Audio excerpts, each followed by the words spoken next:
Hey guys, tonight we're going to travel back in time to the chilly, drafty halls of medieval monasteries. You can practically feel the cold stone underfoot and imagine the cold air creeping in through the cracks in the walls. Now, picture yourself as a medieval scribe, hunched over your work, freezing your fingers off while trying to copy manuscripts. Sounds a bit miserable, right?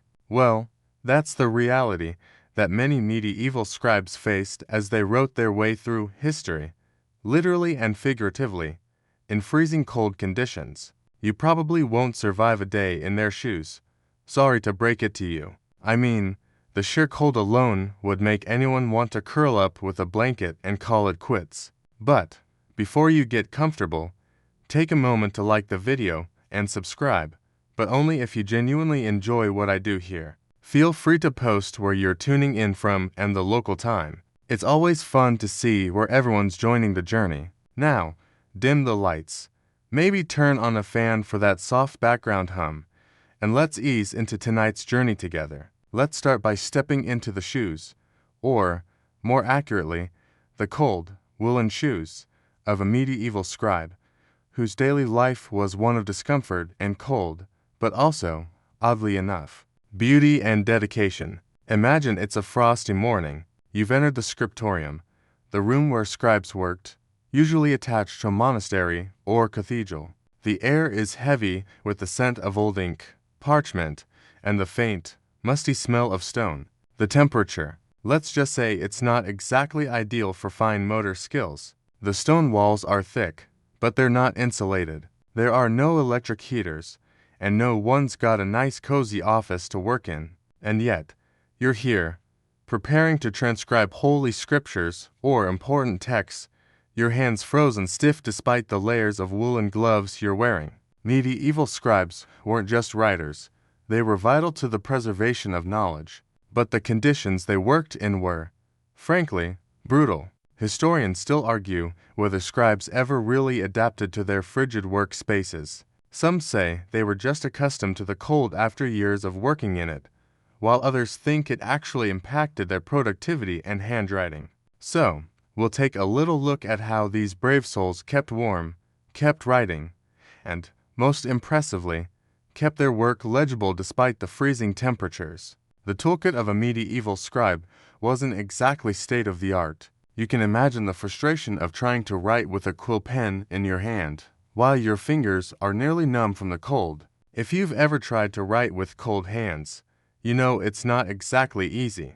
But these scribes didn't have fancy pens or even comfortable ink bottles. They used quills, often made from goose feathers, and they would dip these quills into pots of ink that were also susceptible to the cold, making writing a messy, slow process. So, here's the scribe's daily struggle, dealing with cold hands, numb fingers, an ink bottle that sometimes refused to cooperate, and the need for complete focus on the task at hand. It wasn't just a casual write for an hour and call it a day gig. Scribes often spent hours upon hours at their desks, hunched over, barely able to feel their fingers, all while making copies of religious manuscripts or classic works from antiquity. The challenge was real, and all they had to keep them going was the flickering light of candles, which didn't do much to fend off the chill in the air. You might be thinking, why didn't they just, I don't know, take a break and go somewhere warmer?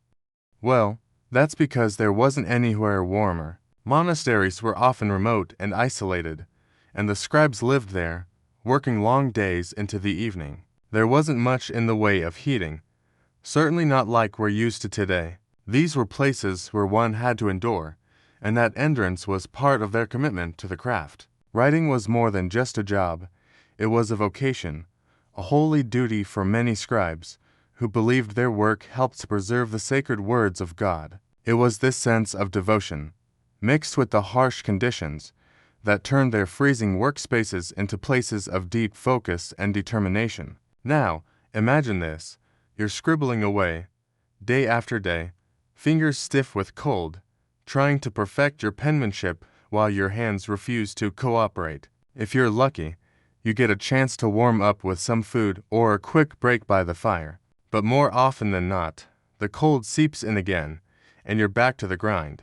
Historians still argue whether these conditions led to more mistakes in the scribes' work. Some believe the cold played a part in their sometimes erratic handwriting or occasional errors in transcription. It's likely that the cold dampened their ability to concentrate fully on every detail, making the writing process even harder. Still, the manuscripts created in those conditions are, in a way, a testament to the resilience of medieval scribes. Despite the cold, despite the discomfort, they produced works that have survived for centuries. These manuscripts, painstakingly created by these cold-handling scribes, are still around today, housed in libraries and museums, telling the story of a time when the written word was the key to preserving knowledge. By the time you finish tonight's journey, you might never look at a medieval manuscript, or the cold, quite the same way again. The scribes' enduring commitment to their craft, despite the freezing temperatures,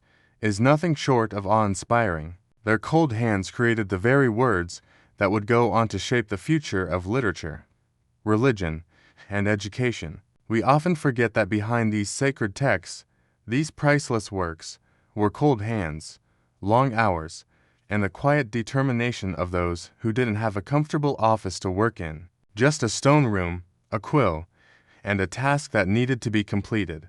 The tools of a medieval scribe weren't exactly designed for comfort, especially when it came to working in frigid temperatures. Imagine, if you will, your quill in hand, a goose feather sharpened to perfection, and you dip it into an ink pot that sits on your desk, slightly frozen. Your fingers, already numb from the cold, are struggling to keep a steady hand.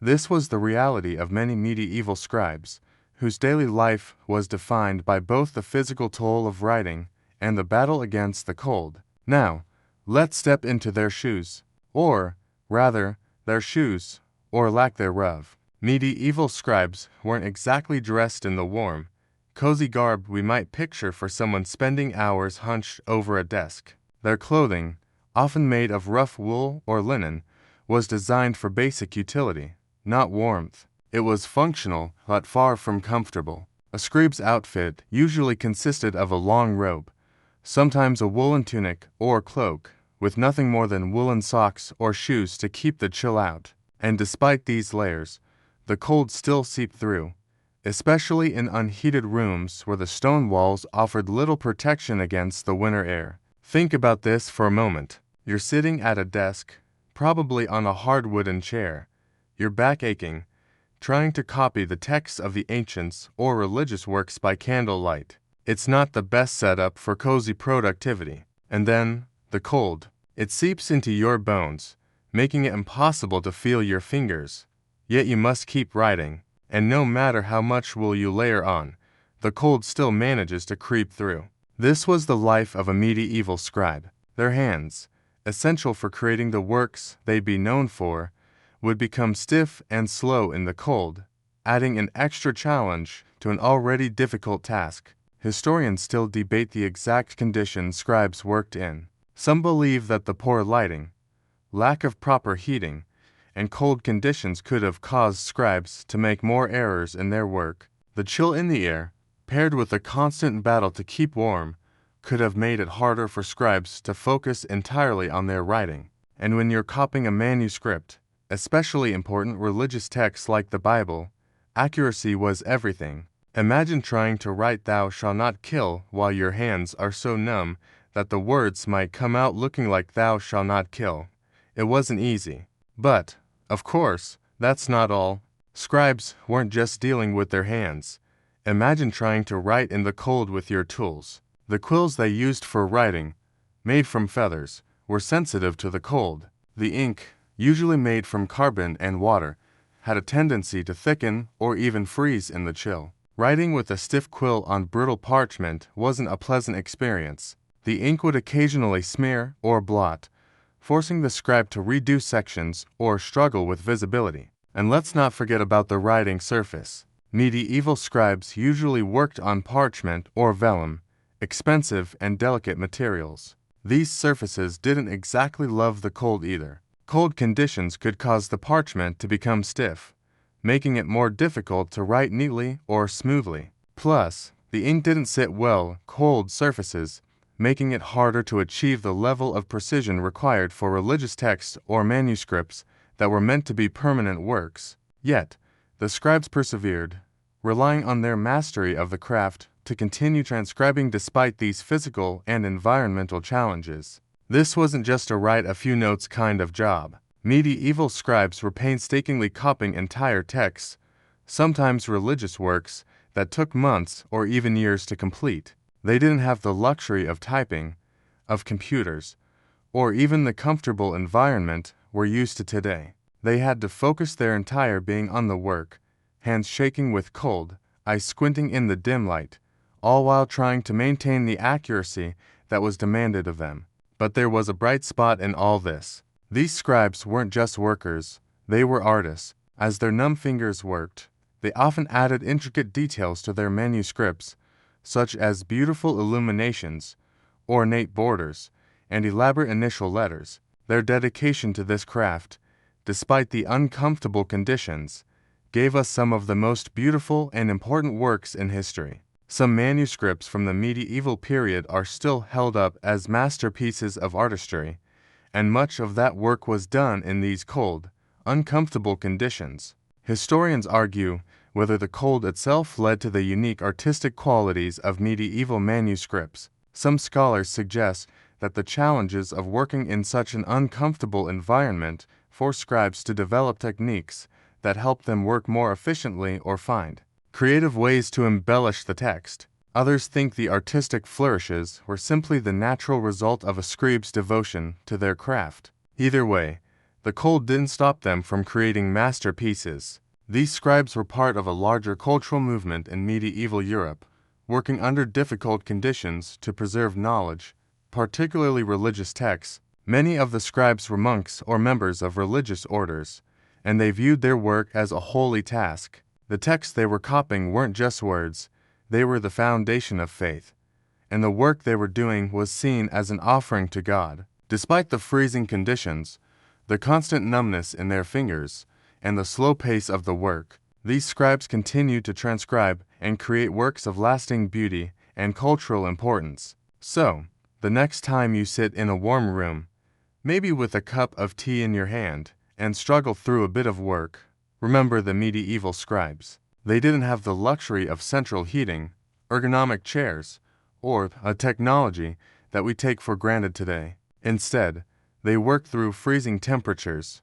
numb hands, and a constant battle to keep their tools functional, all in the service of preserving knowledge. And thanks to their dedication, we have access to these incredible pieces of history today. Imagine the scene. The scriptorium is quiet except for the scratch of quills against parchment.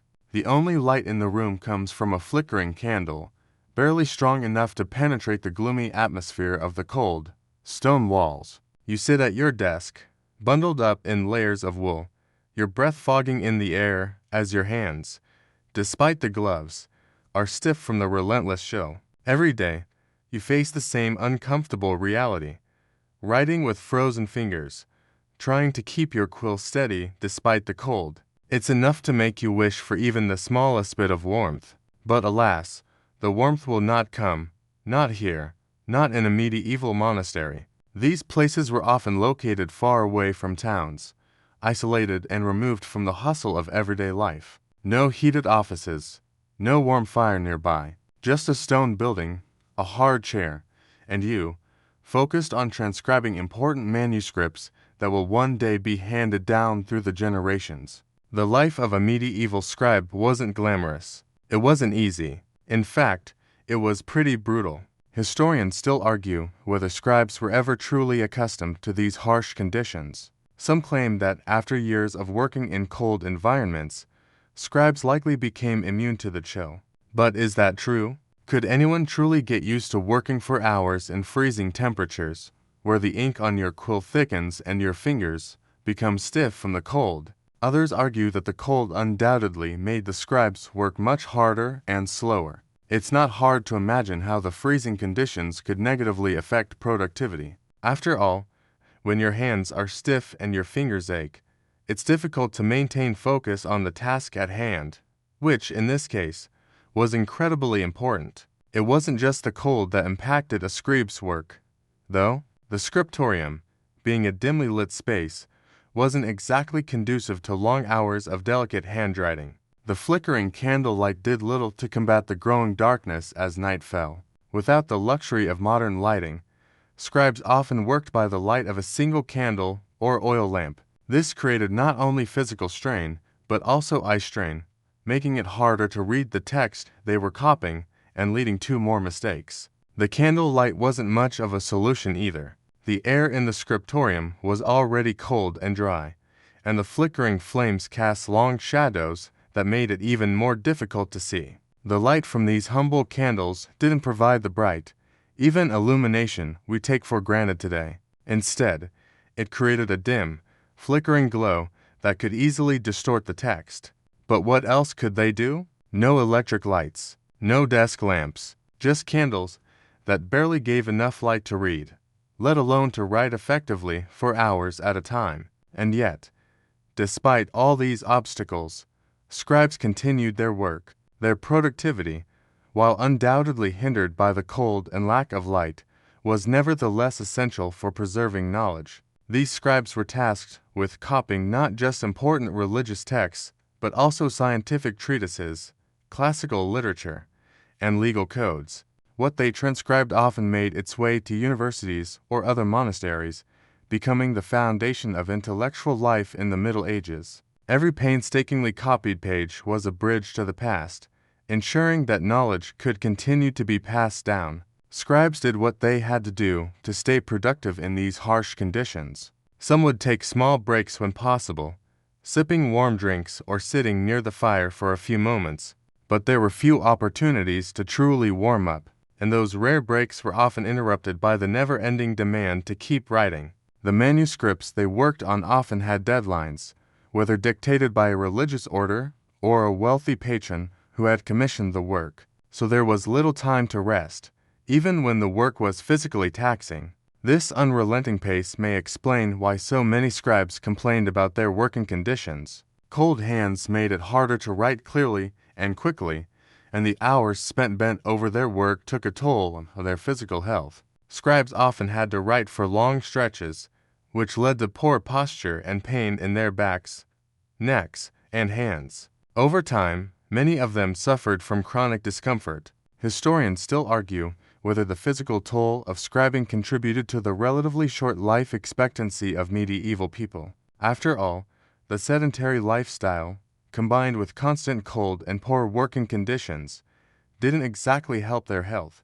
But perhaps the most remarkable thing about the medieval scribes was their resilience. Even in the face of all these physical challenges, cold hands, dim lighting, and uncomfortable seating, they managed to produce some of the most beautiful and important works of their time. The manuscripts they created weren't just functional, they were often works of art. Illuminated manuscripts adorned with intricate designs, vibrant colors, and gold leaf were produced despite the cold, the fatigue, and the physical discomfort of their creators. These manuscripts were not just books, they were cultural treasures, meticulously crafted by the hands of people who endured harsh conditions. Imagine working for hours on end, every day, transcribing text after text, carefully and painstakingly creating works that would survive centuries after your death. The fact that scribes managed to do this in freezing conditions, with minimal tools,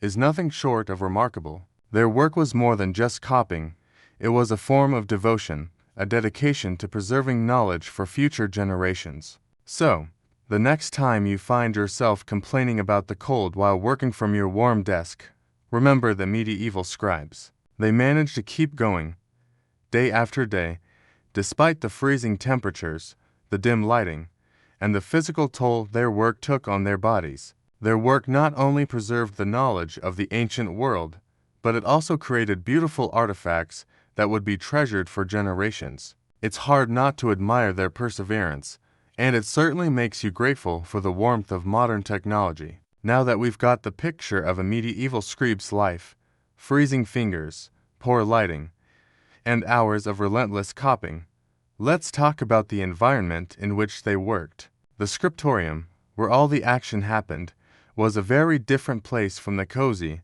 warm offices or libraries we're used to today. Imagine yourself in a medieval monastery, surrounded by stone walls that do little to keep out the cold.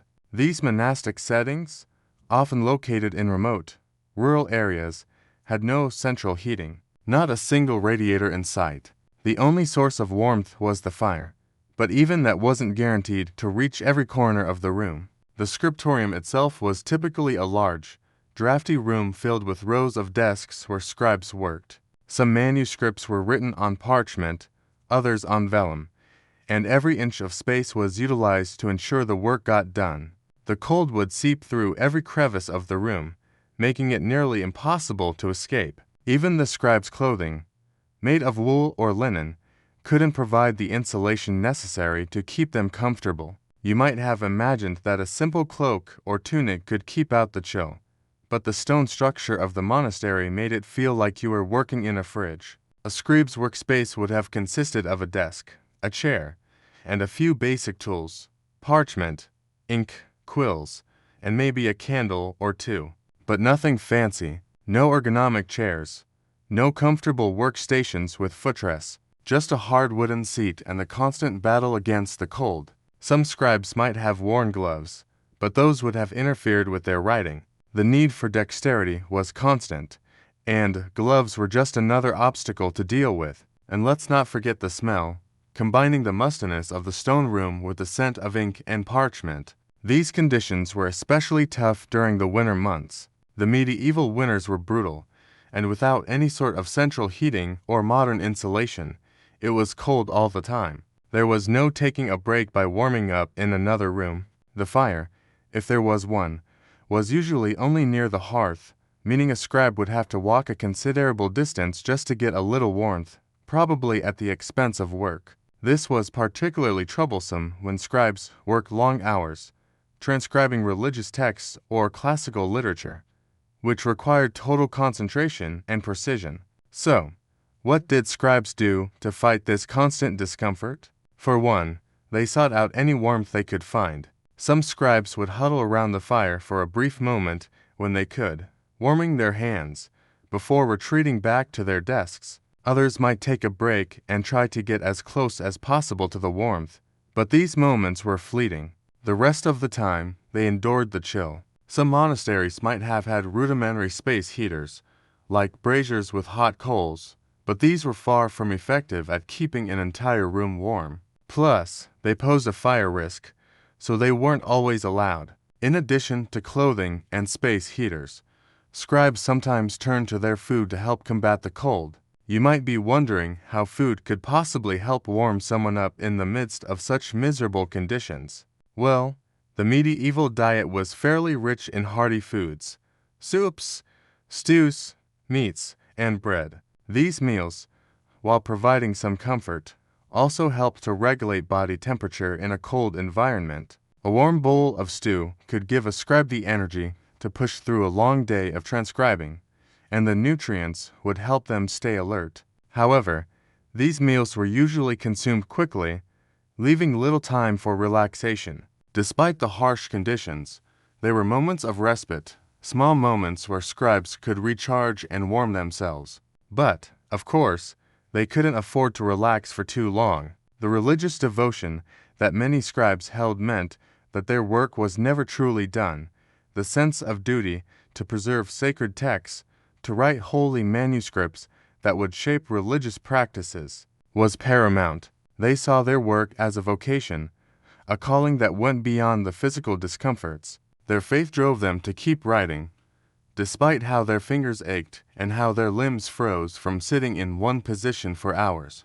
Historians still debate whether these long, uncomfortable hours contributed to the unique characteristics of medieval manuscripts. Some believe that the difficult conditions might have pushed scribes to develop certain techniques or shortcuts. The limited lighting and the cold might have resulted in slightly rushed work or the occasional slip-up. Others think that the physical discomfort led to more creative solutions to problems, like the development of different inks or writing styles to compensate for difficult conditions. In fact, some of the more beautifully detailed illuminated manuscripts were created during these cold conditions. It's almost as though the effort to fight the cold made the end result even more remarkable. Scribes would painstakingly create borders and illustrations, decorate initials with gold leaf, and craft intricate details, despite the cold biting at their fingers. The contrast between the beauty of the illuminated manuscripts and the harsh conditions under which they were created makes their survival all the more impressive. These manuscripts weren't just important because they were beautiful, though. They carried with them knowledge and stories, many of which have survived to the present day. The medieval scribes were the keepers of this knowledge, and despite the challenges they faced, they knew the importance of their task. Their work allowed for the survival of texts that would otherwise have been lost to time. So, the next time you find yourself complaining about a cold office or a chilly workspace, just remember these medieval scribes. They sat in frigid rooms for hours at a time, with nothing but their quills, ink, and faith to keep them going. And despite all of it, they created works of art and importance that would last for centuries. It's a true testament to the resilience and devotion of those who came before us. Now that we've explored the Scribes' cold working environment and the tools they had to endure, let's take a deeper dive into how these conditions affected their actual work. It's one thing to work in an uncomfortable space, but when the task at hand is as painstaking and detailed as manuscript transcription, the cold becomes more than just a nuisance. It can directly impact the quality of the work. Picture this: you're hunched over, writing a long passage, and the ink on your quill thickens as the temperature drops. Every time you dip your quill into the ink, you feel the cold seep into your fingers, making it harder to grip the pen properly. And, as much as you try to focus, the writing starts to get a little less legible. Some of your words become blurry, your handwriting a little shakier. You're so cold that your muscles start to stiffen, making it harder to maintain the steady hand needed for the fine details of illuminated manuscripts. The job, already painstakingly slow, becomes even more challenging in the cold, and the fear of making mistakes grows with every passing minute. Historians still argue whether the cold led to more errors in scribes' work. Some suggest that the conditions were tough but manageable, with scribes finding ways to adjust to the freezing temperatures after years of practice. Others believe that the cold actually hindered the scribes' accuracy and speed, especially during the long winter months when the temperature could drop to unbearably low levels. In any case, it's clear that the cold didn't make their already difficult job any easier. As we mentioned earlier, medieval scribes didn't have the luxury of modern technology or warm, climate-controlled workspaces. They had to make do with what they had. This often meant that the manuscripts they worked on were written under difficult conditions, poor lighting, freezing temperatures, and minimal tools. The combination of these factors would likely have led to errors, both in spelling and in formatting. A single mistake could mean starting over from scratch, painstakingly copying an entire page again. But here's where it gets interesting.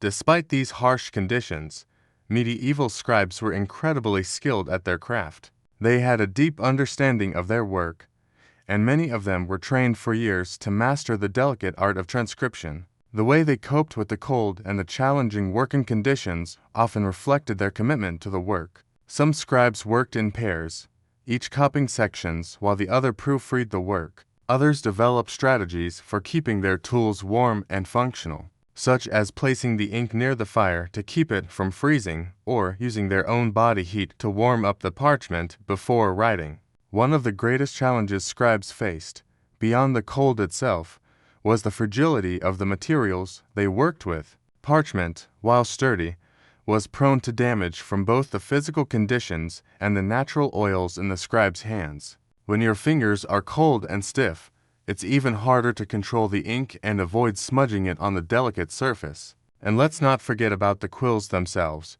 which, when used for long periods, would lose their sharpness and need to be constantly resharpened.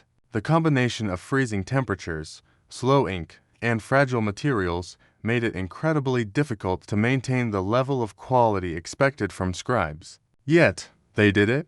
In fact, many of the most beautiful and intricate illuminated manuscripts that survive today were created under these very conditions. Illuminations, those intricate and colorful designs, required a steady hand and a keen eye. Despite the cold, scribes managed to embellish the text with stunning designs and detailed borders, often in gold leaf and bright hues. These decorations, which were usually added at the end of the transcription process, required not only skill but also patience. Scribes worked in small, confined spaces, often with only the flicker of candlelight to illuminate their work. The conditions were far from ideal, yet these masterpieces emerged from the cold, testifying to the dedication and artistry of those who created them. This struggle, though, wasn't without its costs. Many scribes suffered from health problems due to their long hours in the cold. The stiff posture they maintained while sitting at their desks,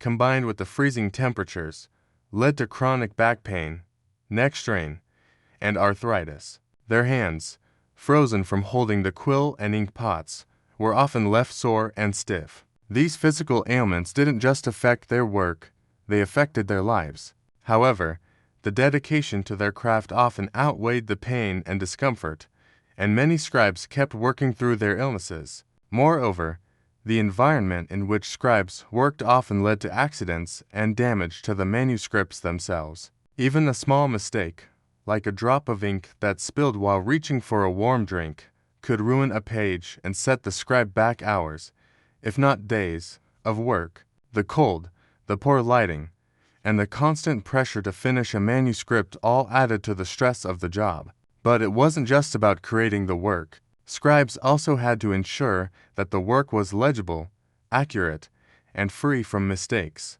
A single error could lead to punishment or humiliation, and this pressure often weighed heavily on the scribes. Despite all of these difficulties, the work of medieval scribes was crucial. They were the ones responsible for preserving texts, whether sacred religious works, classical literature, or legal codes. Their work provided the foundation for the intellectual and cultural life of medieval Europe, and their manuscripts became the building blocks of knowledge for future generations. The scribe's life, though cold and painful, was a labor of love and devotion to their craft, to their faith, and to the knowledge they preserved. Imagine spending hours every day in freezing temperatures, your hands numb, your back aching, and yet continuing to write.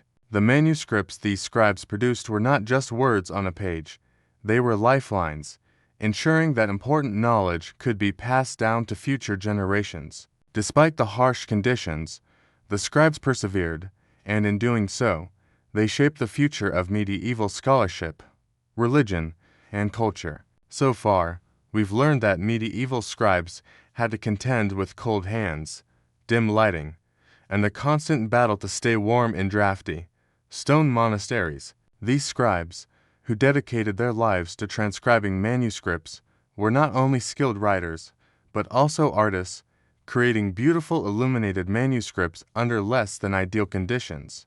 But how did they endure these conditions? Day after day. The cold must have been overwhelming, but the scribes found ways to persevere through sheer determination, adapting their techniques and routines to survive the frigid environments. While modern workers might enjoy heated offices, ergonomic chairs, and plenty of coffee breaks, medieval scribes had none of these comforts. Their workspaces were often crowded and poorly lit, and the scribes worked long hours, sometimes 12 or more in a day. Yet, they managed to produce intricate works of art and preserve the literary and religious knowledge of the time. How did they survive such tough conditions? What tricks and strategies did they develop to stay productive despite the freezing temperatures? First, let's take a look at their attire. While woolen cloaks and tunics were the standard for scribes, the clothes were rarely sufficient to keep them truly warm. It's difficult to imagine working in such an environment where the cold would seep through every layer. To compensate for this, many scribes would huddle close to whatever heat sources they could find, near a fire, a brazier with hot coals, or even sitting close to another scribe for shared warmth. The heat from these small sources would be fleeting, of course, and often didn't spread far enough to warm the entire room. Yet, It provided just enough relief to get through the long hours of work. But warmth wasn't the only thing scribes had to contend with. They had to find ways to ensure their quills and ink didn't freeze in the cold. This is where the real ingenuity of medieval scribes came into play. They developed clever methods to keep their ink and tools functioning in the freezing temperatures. Some scribes would keep their ink pots near the fire, where the warmth would keep the ink from thickening and freezing. The quills were also susceptible to the cold. They would become brittle and difficult to use. To avoid this, scribes would often warm the quills by holding them close to the fire or rubbing them between their hands before use. Despite all these efforts, the physical strain of working in such conditions was inevitable. The cold made it harder to maintain a steady hand, and scribes often had to stop and warm up their hands to continue working. This would slow down their productivity, making the already painstaking task of transcribing even more tedious. And because they were working by candlelight, the quality of their handwriting sometimes suffered. The flickering light cast shadows on the page, making it harder to see the text clearly and adding an extra layer of difficulty to an already difficult task. But in the face of these challenges, scribes developed techniques that helped them maintain a high level of accuracy in their work. One key strategy was the use of copybooks, models of the text they were copying. These copybooks helped scribes follow the correct layout, spelling, and formatting, ensuring that the final manuscript matched the original as closely as possible. Some scribes even developed shorthand techniques to copy more quickly, although the need for precision meant that they couldn't cut to many corners. There was also a strong sense of community among scribes. While the work was solitary in many ways, scribes often worked in groups, especially in large monasteries. In these environments, scribes would help each other with difficult passages or proofreading, ensuring that the manuscripts were as accurate as possible. These shared moments of collaboration also provided some relief from the harsh conditions. They would briefly warm up together, share a meal, and offer words of encouragement to keep going. In this way, the cold didn't just affect them physically, it also brought them together in solidarity. Of course, the real challenge came during the long, dark winters. Medieval Europe, especially in northern regions, was subject to harsh winters, and the monasteries didn't have the luxury of central heating or modern insulation. The stone buildings were designed to keep the heat out, and when the temperature dropped, there was little to protect the scribes from the freezing air. Working during these months meant enduring not only the cold, but also the darkness. As the days grew shorter, scribes had to rely on candlelight to work, an unreliable and inefficient source of illumination that often made it difficult to see fine details. But despite all these physical challenges, the scribes' dedication to their work never wavered. They understood that the manuscripts they were transcribing were not just for their own time, they were meant to last for centuries. These works were the foundation of religious practices, intellectual endeavors, and cultural preservation. The medieval scribes knew that by copying these texts, they were preserving knowledge that would shape the future. Their work ensured that important texts, such as religious scriptures, classical works from the Greeks and Romans, and legal codes, would be passed down through the generations. They were the guardians of knowledge, holding the key to the intellectual life of the Middle Ages. As much as we might complain about a little chill in the air, it's hard not to admire the perseverance of medieval scribes.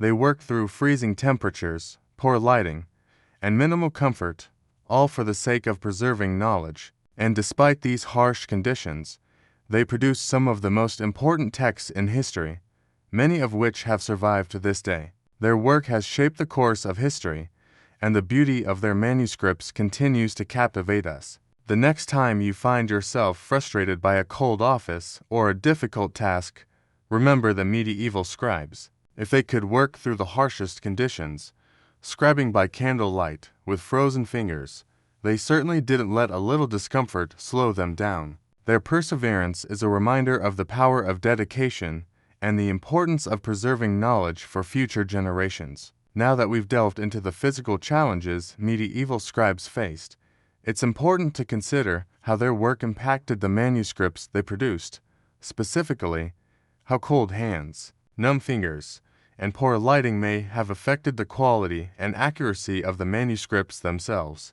It's easy to assume that the cold and discomfort simply slowed down productivity, but there were real consequences for the scribe's ability to produce accurate and legible work. After all, these weren't just simple notes they were copying. They were sacred texts, legal documents, and classical works that needed to be preserved with the utmost care. Despite the freezing temperatures and poor working conditions, scribes developed incredible skill in their craft. But even the most seasoned scribes couldn't entirely escape the impact of their environment.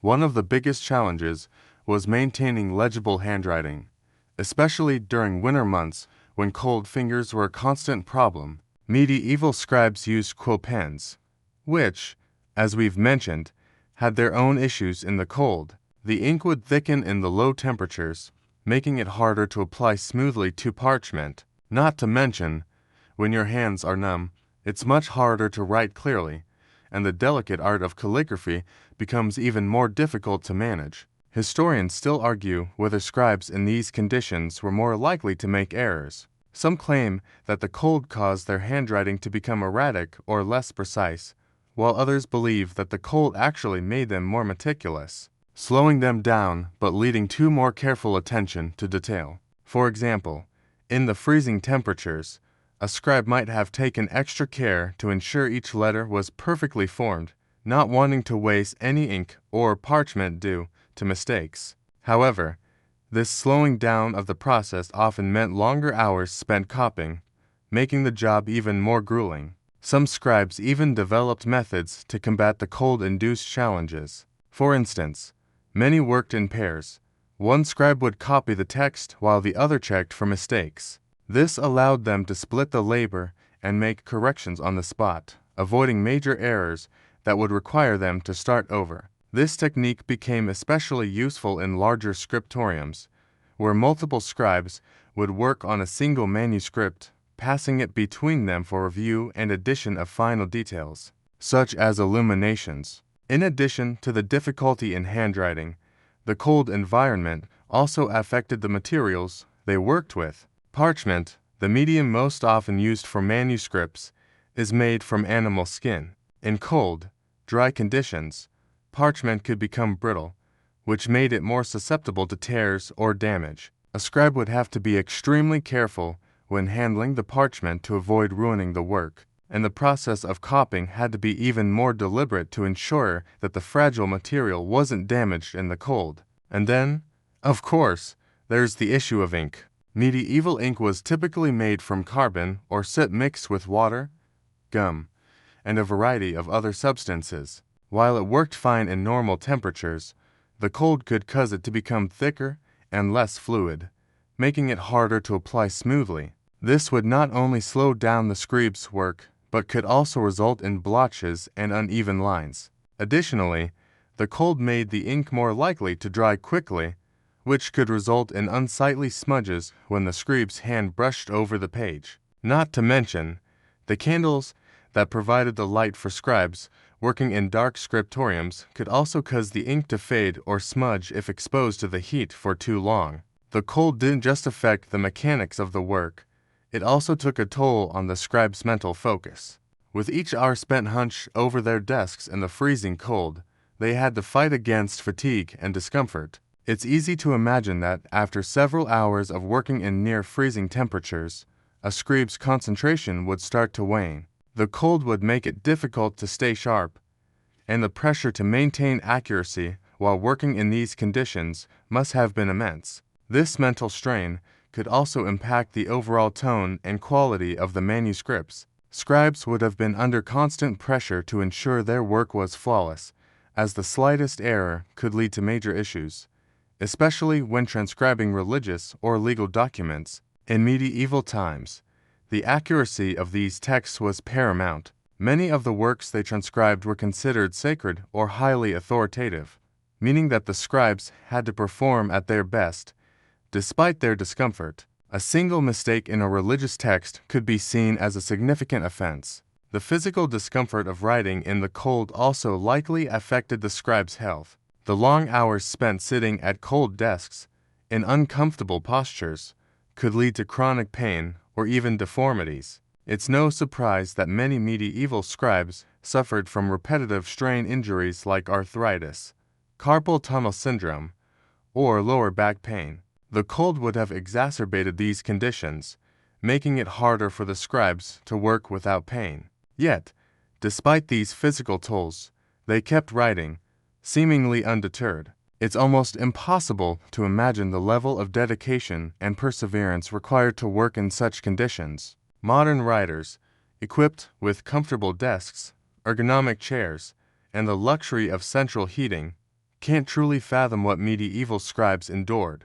But despite the harshness of their working conditions, their manuscripts have survived, and many are still revered today. These texts were preserved because of the scribes' diligence, and their impact on our history cannot be overstated. Now, think about the manuscripts that have survived over the centuries. Imagine holding one of these ancient texts, carefully transcribed by the hands of medieval scribes. The cold, the long hours, the mistakes and corrections, all of it is embedded in the fabric of the text. And yet, here we are, thousands of years later, still able to read and appreciate the works they painstakingly transcribed. The legacy of these scribes, and their resilience in the face of physical hardship, lives on in these priceless manuscripts. Their work, done in freezing conditions and under immense pressure, laid the groundwork for the intellectual and cultural life of Europe in the Middle Ages. It was thanks to their persistence,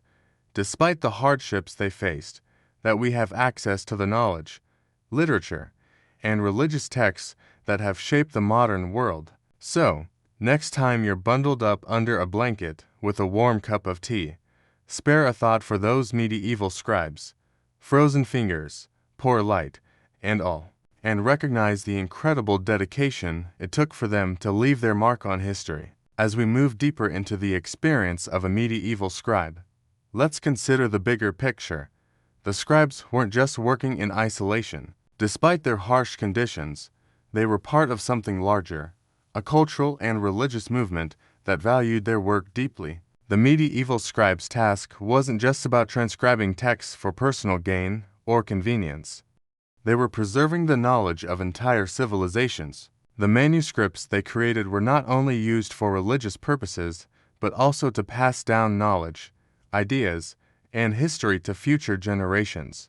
These scribes understood that their work was vital to the future of their society. But, let's not sugarcoat it, the cold they had to endure was relentless. As we've already seen, it wasn't just an uncomfortable nuisance. It was a serious hindrance to their productivity and health. So, what could they do about it?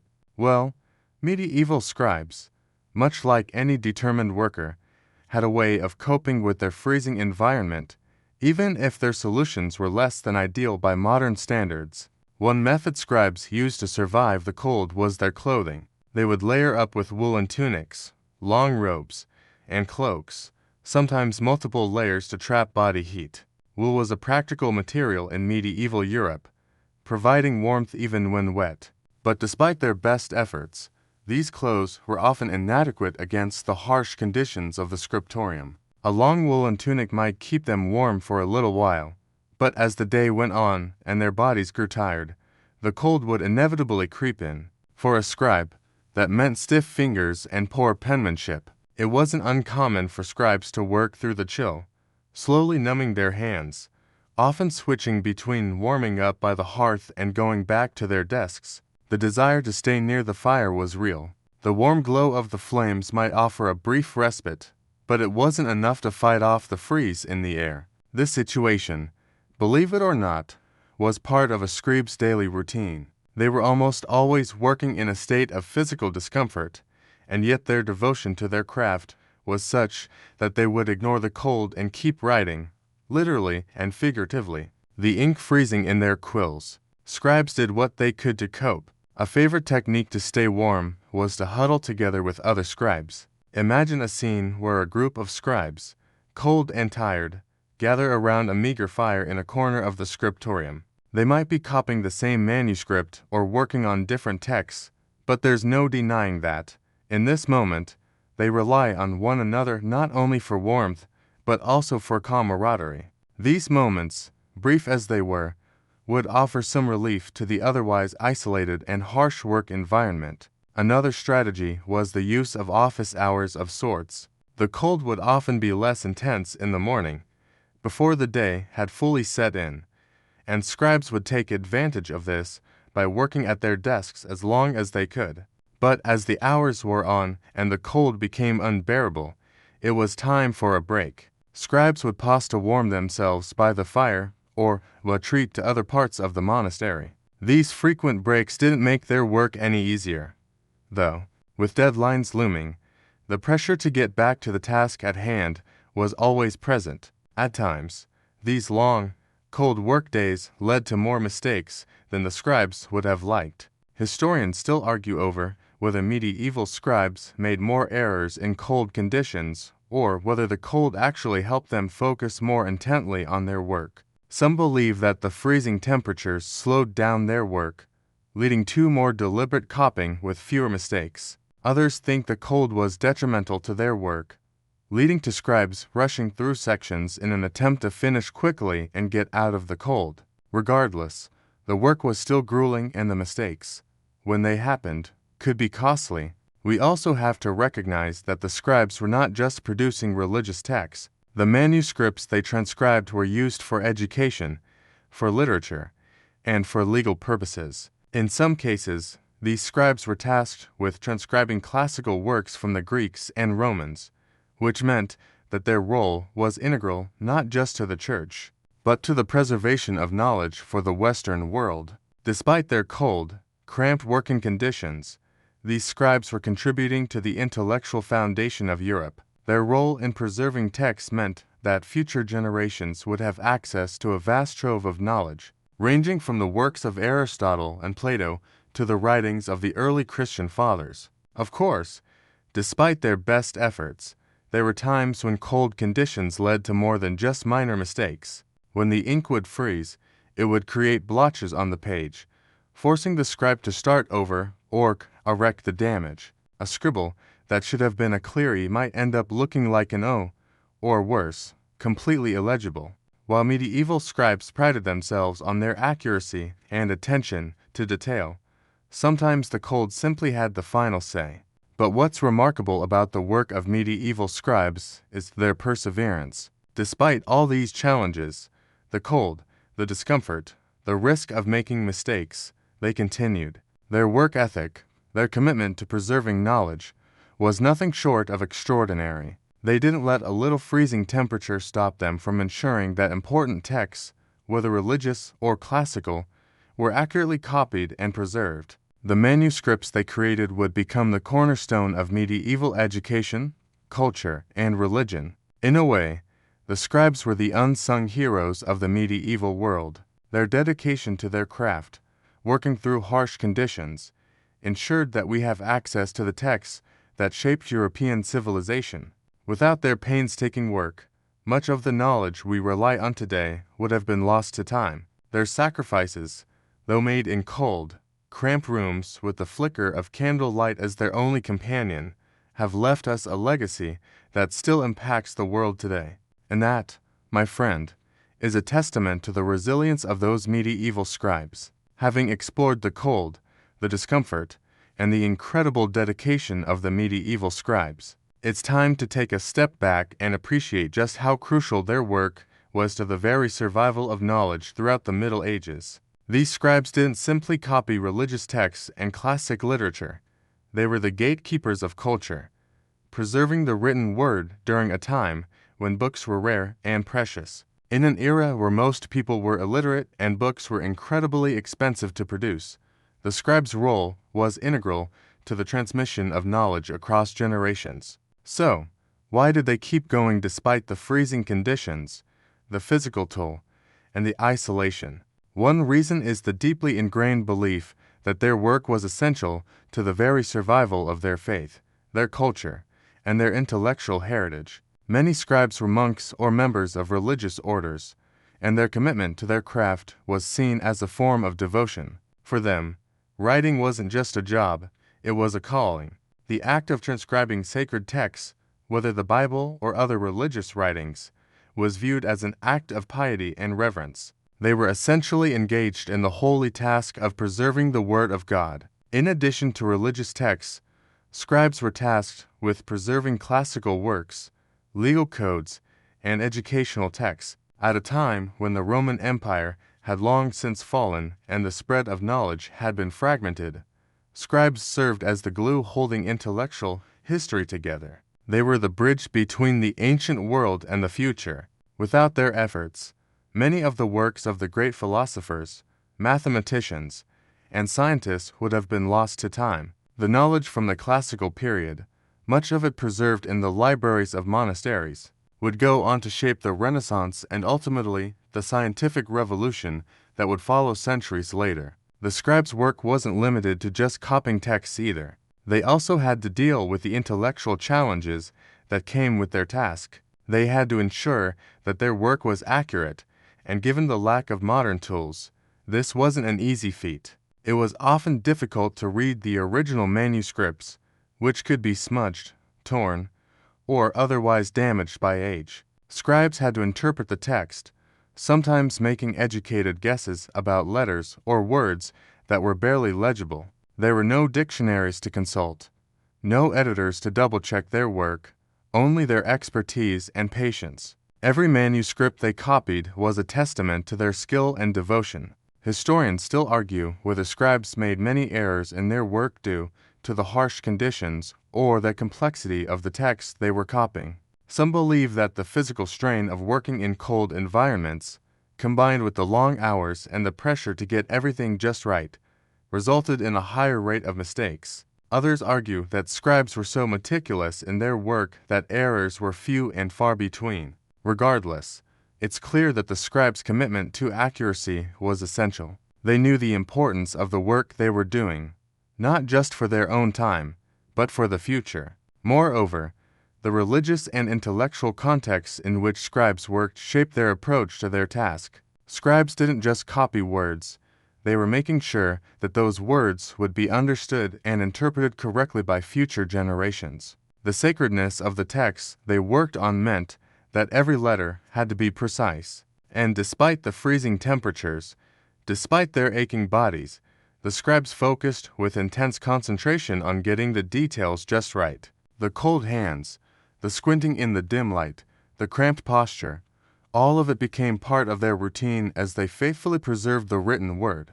One interesting aspect of scribe life was the sense of pride they had in their work. Despite the physical discomforts, there was a profound sense of purpose that came with the work of transcribing manuscripts. A scribe who completed a well-written manuscript could feel a sense of accomplishment, knowing they had helped to preserve something important, whether it was a religious text or a piece of classical knowledge. Some scribes even added a note to their work, identifying themselves as the authors of the copy and acknowledging the difficulty of the task. In a way, these small signatures became their personal mark of dedication. Even though their manuscripts were often anonymous, the scribes understood that they were the ones keeping the light of knowledge burning in dark times. They were the link between the ancient world and the future generations that would come to rely on the texts they had so carefully transcribed. In a sense, the scribes were the quiet heroes of the Middle Ages. They worked in the shadows,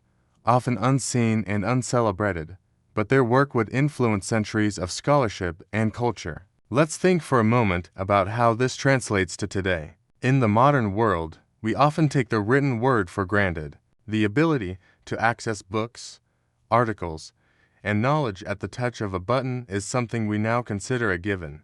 But the medieval scribes worked in a time when books were rare and expensive commodities, when knowledge was preserved in only the most painstaking and laborious of ways. The fact that we have access to the great works of the past today is due to their dedication, their freezing hands, and their unyielding commitment to their craft. While we complain about sitting at a desk for hours or working in an uncomfortable environment, we should take a moment to reflect on the scribes who, despite their physical discomforts, worked tirelessly to preserve the wisdom of past generations. They worked in cold, dimly lit rooms, and yet they ensured that the knowledge of the ancient world would survive for centuries. Their work wasn't easy, but it was essential. Without them, much of the knowledge we take for granted today might have been lost forever. These scribes, through their perseverance, laid the groundwork for much of the intellectual progress that followed in the Renaissance and beyond. They preserved the ideas that would fuel revolutions in science, philosophy, and art. And so, when we think about medieval scribes, it's not just the code they endured that should leave an impression. It's the way they shaped the course of history with their dedication to preserving knowledge. Their work continues to echo through the ages, and we are the beneficiaries of that legacy. As we continue our journey through the world of medieval scribes, let's pause for a moment to reflect on the deep dedication that went into the manuscripts they created. Despite the cold, the discomfort, and the constant toll on their bodies. But beyond the cold and the physical hardships, there was another major component to their work, the very environment in which they lived and worked. Medieval monasteries, where most scribes did their work, were isolated from the hustle and bustle of towns and cities. These were places of religious devotion, meant to foster prayer, contemplation, and intellectual labor. But, as we've discussed, these monasteries were also freezing, drafty, and often poorly lit. They were designed for quiet and isolation, not comfort. The stone buildings that housed scribes were sturdy, yes, but not at all insulated, and the cold could be unbearable during the long winter months. This isolation wasn't just physical, it was intellectual as well. Scribes spent long hours alone with their manuscripts, the weight of their task heavy upon them. They weren't just copying texts, they were helping to shape the very intellectual framework of medieval society.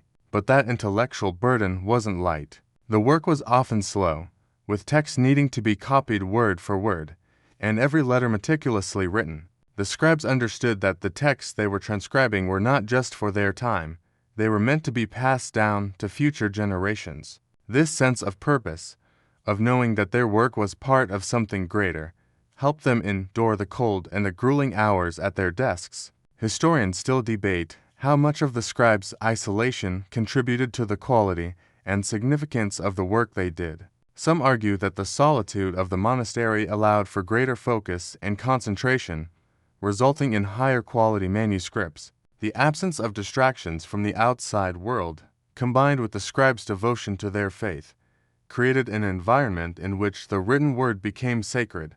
But others suggest that this isolation could have also contributed to a lack of intellectual exchange. Without interaction with other scholars, scribes might have been limited in their understanding or interpretation of the texts they worked on.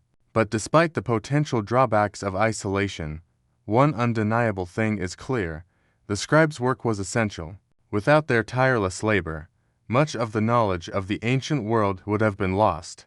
The preservation of religious texts, classical works, and legal codes meant that later generations would have access to the wisdom of the past. Their work, done in cold, poorly lit rooms, became the foundation upon which the intellectual revival of the Renaissance would later be built. Now, let's talk about the role of religious devotion in a scribe's life. For many medieval scribes, their work wasn't just about making a living, it was a sacred duty. Monasteries were places of deep spiritual reflection, and many of the scribes who worked there were monks or nuns. Their commitment to transcribing texts, especially sacred religious works, was rooted in their faith. For them, the act of copying the Bible or other religious texts wasn't just a job, it was an offering to God. This sense of devotion, however, didn't shield them from the physical realities of their work. Despite the sacred nature of their task, the conditions in which they worked were harsh. The cold seeped into their bones, the repetitive nature of their work caused physical strain, and the hours spent hunched over manuscripts took a toll on their bodies. Yet, in the face of all this, many scribes continued to work with a sense of unwavering dedication. They saw their labor as part of their religious duty and were driven by a deep belief in the importance of preserving sacred knowledge for future generations. Historians often wonder whether this devotion affected the quality of their work. Did the belief that they were performing a holy task make them more meticulous in their transcriptions? Or did the physical discomfort and long hours lead to mistakes and rushed work? While there's no definitive answer, it's clear that the scribes' commitment to their craft was unwavering. Many took great pride in their work, and despite the challenges they faced, they understood the importance of their role in preserving the knowledge of the time. This sense of purpose and devotion is also reflected in the beautiful illuminations that often adorn the manuscripts created by medieval scribes. Despite the cold and the pain, these scribes managed to create vibrant, detailed illustrations and intricate borders that would enhance the beauty of the manuscripts. The illuminated letters, gilded edges, and vibrant colors were all part of the scribes' artistic expression, even in the harshest of conditions. These details weren't just for aesthetic purposes, they were often symbolic, reflecting the sacred nature of the text and the devotion of the scribe. In some ways, the cold and isolation of the scribes' environment became a backdrop for the extraordinary beauty that emerged from their work. The hardships they faced, from freezing fingers to cramped spaces, only seemed to enhance the sense of reverence with which they approached their task. In the quiet, cold scriptorium, the act of transcribing became an almost meditative practice, allowing the scribe to immerse themselves fully in the words they were writing. The combination of physical discomfort and spiritual devotion created a perfect storm for the creation of some of the most beautiful and enduring works of art from the medieval period. But the dedication of these scribes didn't come without its toll. Many scribes spent years in the same cold, uncomfortable conditions, often working long hours under minimal supervision. The repetition of copying text after text took a toll on their health. The lack of ergonomic chairs, the poor lighting, and the long hours hunched over manuscripts contributed to physical ailments that many scribes suffered from. Repetitive strain injuries, poor posture, and cold-related conditions like arthritis were common among those who spent their lives transcribing. Yet, despite these physical burdens, their work continues to be regarded as some of the most important cultural and intellectual contributions of the Middle Ages. So, the next time you find yourself in a cozy, climate-controlled environment with a warm beverage in hand, remember the medieval scribes. They worked through freezing temperatures with numb fingers and aching bodies because they understood the importance of preserving the knowledge of their time. Their commitment to their craft, fueled by both faith and purpose, ensured that the texts they copied would survive through the centuries, becoming the foundation of Western civilization's intellectual life. As we continue exploring the lives of medieval scribes, it's important to acknowledge just how integral their work was to the preservation of knowledge and culture. The scribes, through their tireless efforts, provided a bridge between the ancient world and the medieval period, ensuring that centuries of wisdom, religious, philosophical, legal, and scientific, were passed down despite the passing of time. This was no small feat, especially when considering the physical and mental toll that the work demanded. While it's clear that the scribes' devotion to their craft and their faith played a large part in their endurance, let's also consider the mental strain they faced. The mental concentration required to transcribe text word for word, sometimes in difficult or faded handwriting, was enormous. This wasn't a mindless task. Scribes had to ensure that the meaning and wording of the original text were preserved without error. One could say that, in a way, the medieval scribe was not just a manual laborer, but also a guardian of knowledge. They were tasked with not only copying, but also interpreting these works, making sure they passed on the knowledge accurately to future generations. Despite the cold and isolation, the scribes were often highly skilled, capable of working for hours on end without losing focus. Their mental stamina was perhaps one of their most impressive qualities. Think about it. These scribes didn't have a comfortable office chair or a convenient coffee break. Their desks were wooden, their ink sometimes thickened by the cold, and the low light made it difficult to see details. Yet, despite all these obstacles, they were tasked with the monumental responsibility of preserving centuries of cultural and intellectual work. They did so not just with great care, but with dedication, something that historians continue to marvel at even today. And the pressure wasn't just about keeping the manuscript error-free. The scribe had to think about everything: the legibility of the text, the accuracy of the spelling, and even the layout. It wasn't unusual for manuscripts to have elaborate margins filled with beautiful and intricate illustrations. These illuminations were more than decorative. They often conveyed additional meaning or clarified difficult passages. The addition of these detailed decorations was another layer of responsibility that scribes took on in addition to their writing. It required not only artistic skill, but also an understanding of the text. Scribes had to be both proficient writers and skilled artists, and they did this all while working in freezing conditions. The cold may have slowed their work, but it didn't stifle their creativity or their commitment to the task. Despite the challenges of their working conditions, the scribes were often regarded with great respect. In a world where books were rare and valuable, those who had the skill to create them were essential. Monasteries and religious institutions, where most scribes worked, understood the importance of their labor. Without scribes, religious texts, considered sacred and necessary for spiritual life, could have been lost or deteriorated beyond repair. The preservation of these texts, whether sacred or secular, was the job of the scribe. Without them, the intellectual landscape of the Middle Ages would have been far less rich. It's also important to note that scribes were not just copying texts for the elite. Many scribes, especially those in monasteries, worked under the direction of abbots or bishops, and their work was part of a larger intellectual and cultural effort. The texts they copied weren't just for wealthy patrons. They were used in religious services, shared among scholars, and distributed across Europe. The act of copying was often seen as a form of education, and scribes played a role in the dissemination of knowledge. They weren't just transcribing, they were helping to teach, spread ideas, and shape the direction of thought in the medieval world. One of the key tasks of a scribe was transcribing religious texts like the Bible, hymns, and prayer books. This was an especially important role because these texts were not just books to be read. They were texts to be studied, memorized, and used in daily worship. Scribes, in transcribing these works, were helping to preserve the very fabric of medieval spiritual life. Their work ensured that the words of the Bible, along with religious commentary and interpretation, would continue to be available for future generations. The importance of these religious texts can't be overstated without the work of medieval scribes. Much of what we know about early Christian theology and the history of the Church might have been lost.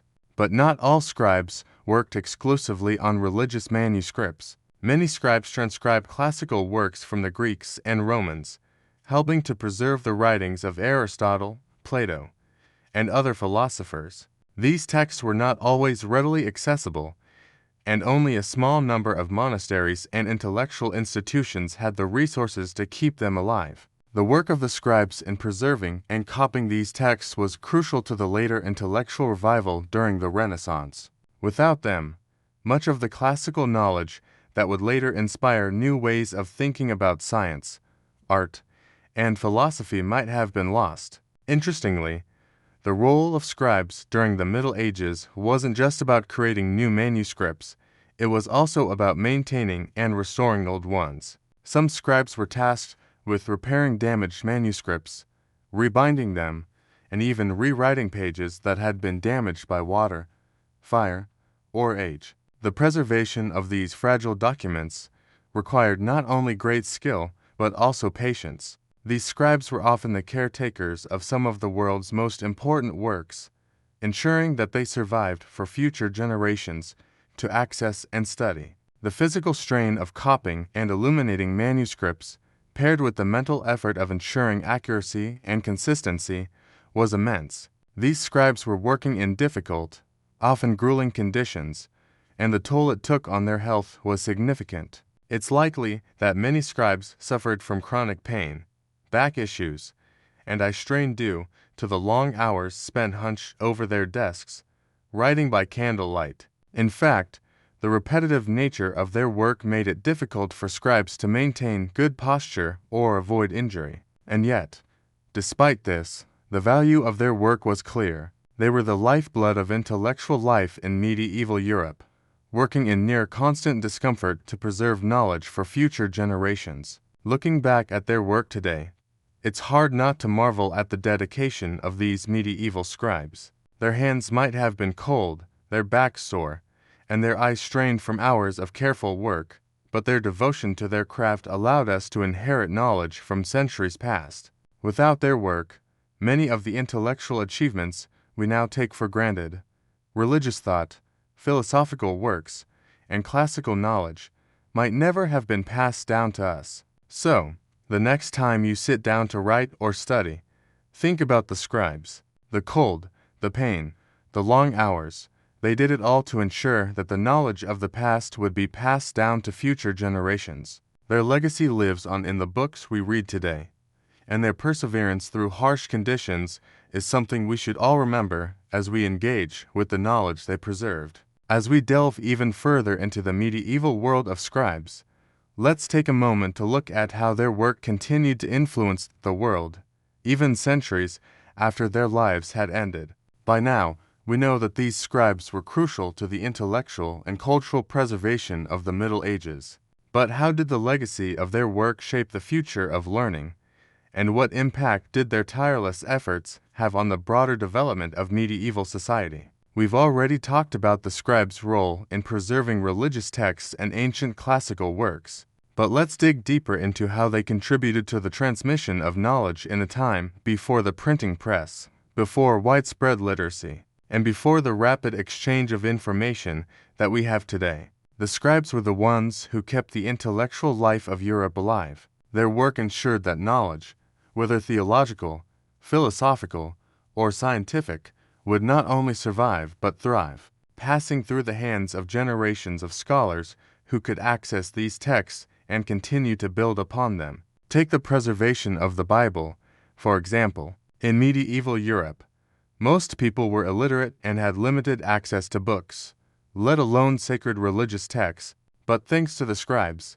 copies of the Bible were meticulously produced, often adorned with beautiful illuminations and decorations. These copies were not just for priests or scholars, they were central to the spiritual life of the time. Monasteries became the primary places where religious texts were copied and studied, and scribes were often monks who spent their days transcribing holy scriptures. Their devotion to this task was not just about copying words.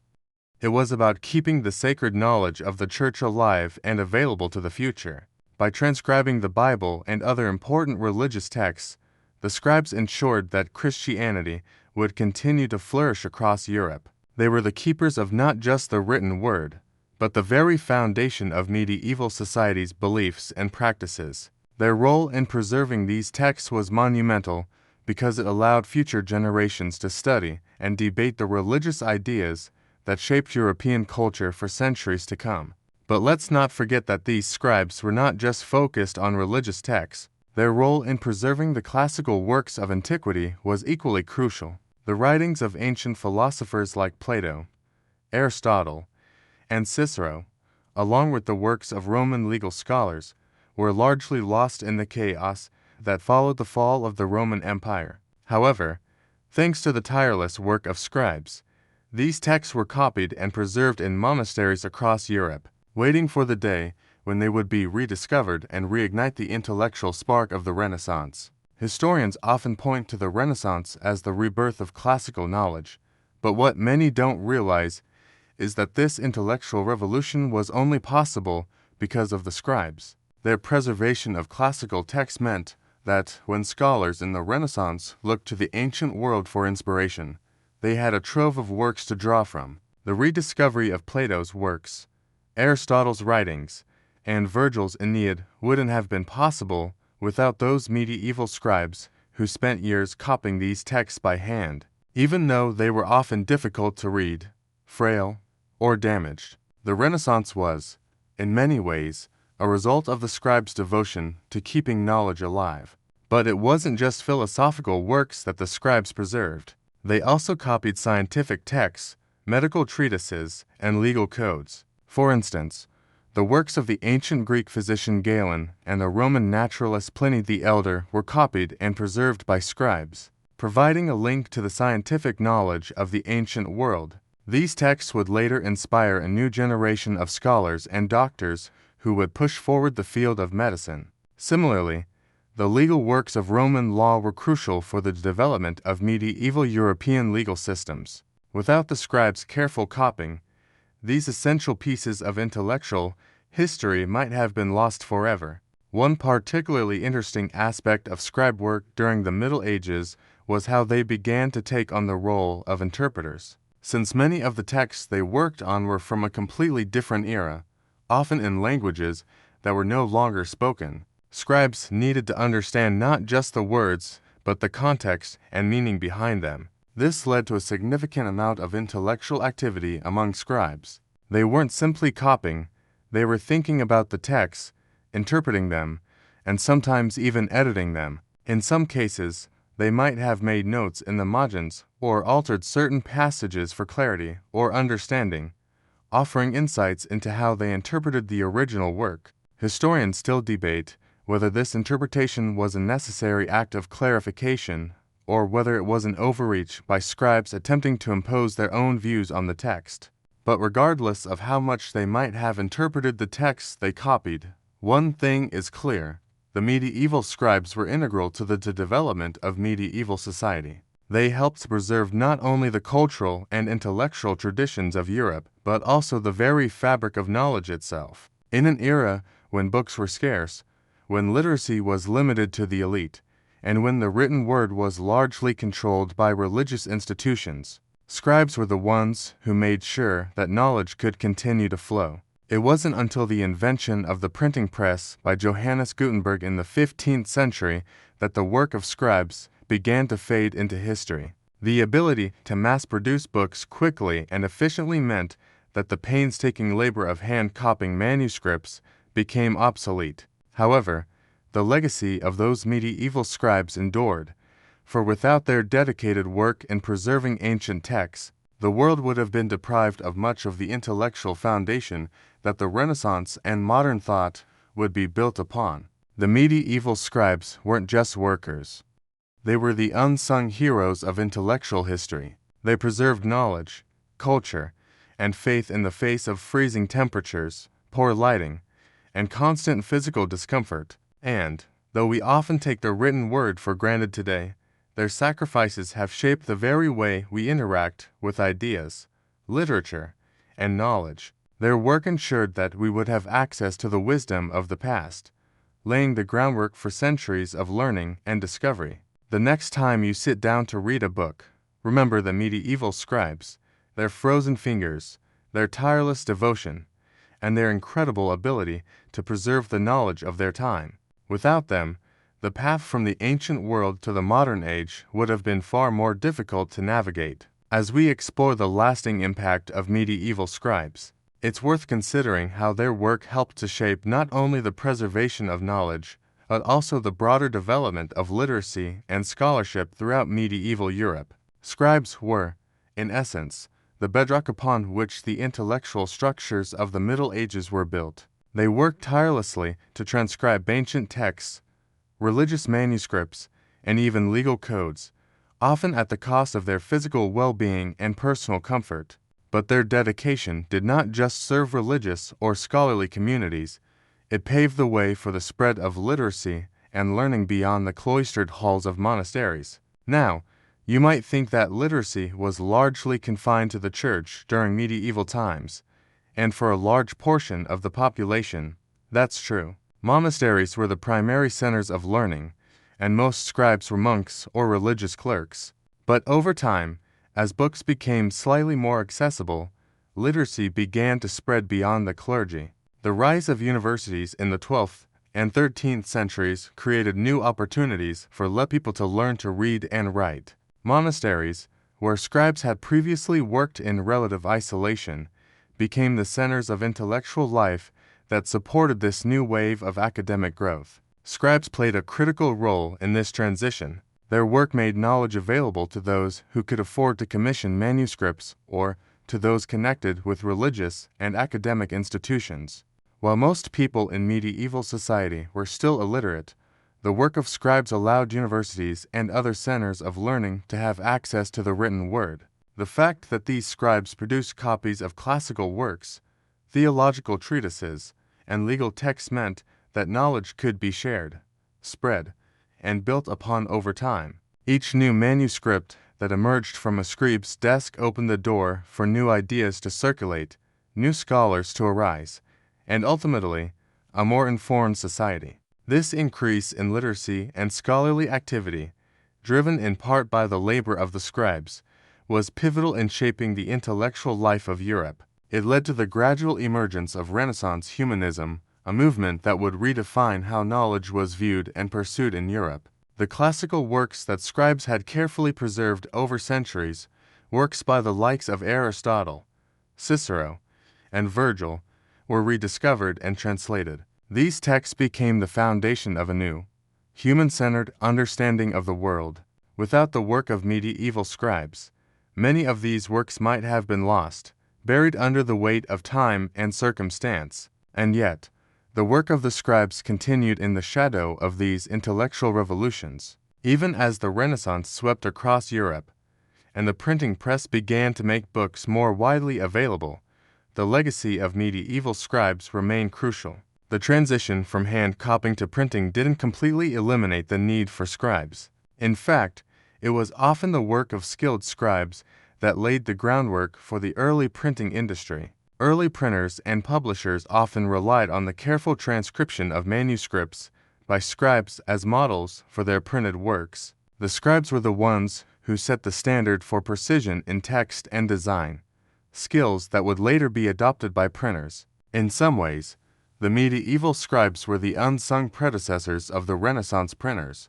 Without their careful craftsmanship and dedication, the foundation for the printed book wouldn't have existed. The detailed, methodical nature of their work created the standards of quality that would later be expected in mass-produced books. The printed page may have replaced the handwritten one, but it was the scribes who made the printed page possible. Now, let's consider the more tangible aspects of the scribe's work. When you look at a medieval manuscript today, it's impossible not to be struck by the beauty of the craftsmanship. The letters are often elegant and ornate, and the illuminations, vibrant with color and gold leaf, give a sense of the care and dedication that went into each manuscript. The scribes didn't just copy words, they created works of art. The process of illuminating a manuscript was just as painstaking as the act of writing itself. Scribes would take hours to add borders, illustrations, and decorated initials, turning a plain manuscript into a visually stunning work of art. What's even more remarkable is that these beautiful manuscripts were created under such difficult conditions. The cold, poor lighting, and the physical strain of sitting at a desk for hours didn't deter the scribes from producing these works of beauty. In fact, the challenge of working under harsh conditions may have spurred some scribes to become even more focused on the quality of their work. To ensure that their labor was not wasted and that each manuscript was a reflection of their skill and devotion, the attention to detail, the artistry, and the care that went into each illuminated manuscript is a testament to the resilience of these medieval scribes. Even today, these manuscripts continue to captivate us. When you see an illuminated manuscript in a museum or library, you can't help but marvel at the intricate designs, the vibrant colors, and the painstaking effort that went into every page. These works of art, created in the most uncomfortable and challenging of circumstances, have stood the test of time, offering us a glimpse into the world of medieval thought, faith, and creativity. It's easy to forget, in the digital age, how much work went into creating each of these texts. In today's world, we can simply print a book with the push of a button or search for information online. But in the medieval period, creating a book was a monumental task. It required hours of labor, skill, and dedication. Each manuscript, created by the hands of scribes, was a work of immense value, and each manuscript that survives today a testament to the perseverance and devotion of the scribes who worked tirelessly in cold, uncomfortable conditions to ensure that knowledge would survive. When we look back at the medieval scribes, we're reminded of the importance of their role in preserving knowledge, creating art, and passing on wisdom to future generations. The cold hands, the long hours, the pain in their backs, all of it seems small compared to the legacy they left behind. The works they created, whether they were religious texts, classical works, or legal manuscripts, continue to shape our understanding of the past and inform our future. The scribes may have worked in the shadows, but their impact is still felt today. As we continue to appreciate the impact of medieval scribes on our intellectual and cultural heritage, it's essential to understand that the world of scribes wasn't just about books, manuscripts, and religious texts. It was also about the broader social and cultural roles they played, particularly in how their work intersected with the political and religious institutions of the time. Medieval society, as we've discussed, was built on the foundations of religion, learning, and the preservation of knowledge. But it's crucial to note that the scribes didn't just preserve knowledge for its own sake. They also worked in collaboration with powerful political and religious institutions. Most scribes worked within the context of monasteries, which were not just places of learning. They were centers of power, often acting as the intellectual, political, and economic hubs of medieval Europe. These institutions were funded by kings, bishops, and wealthy patrons who understood the power that knowledge held. Monks who worked as scribes were often part of monastic orders, such as the Benedictines or Cistercians, who took vows of poverty, chastity, and obedience. Their primary job was not just copying manuscripts, but also preserving and propagating religious texts. But over time, as the importance of literacy spread, the role of scribes became more multifaceted. They were the ones who produced the records, the legal documents, and the charters that enabled monarchs and rulers to exercise power. In fact, medieval kings and queens relied heavily on scribes to maintain their bureaucratic systems. From royal decrees to legal codes, scribes were responsible for ensuring that the written word could be used to legitimize and solidify political control. The relationship between scribes and the monarchy was complex. Rulers needed scribes to maintain order, pass laws, and communicate across vast territories.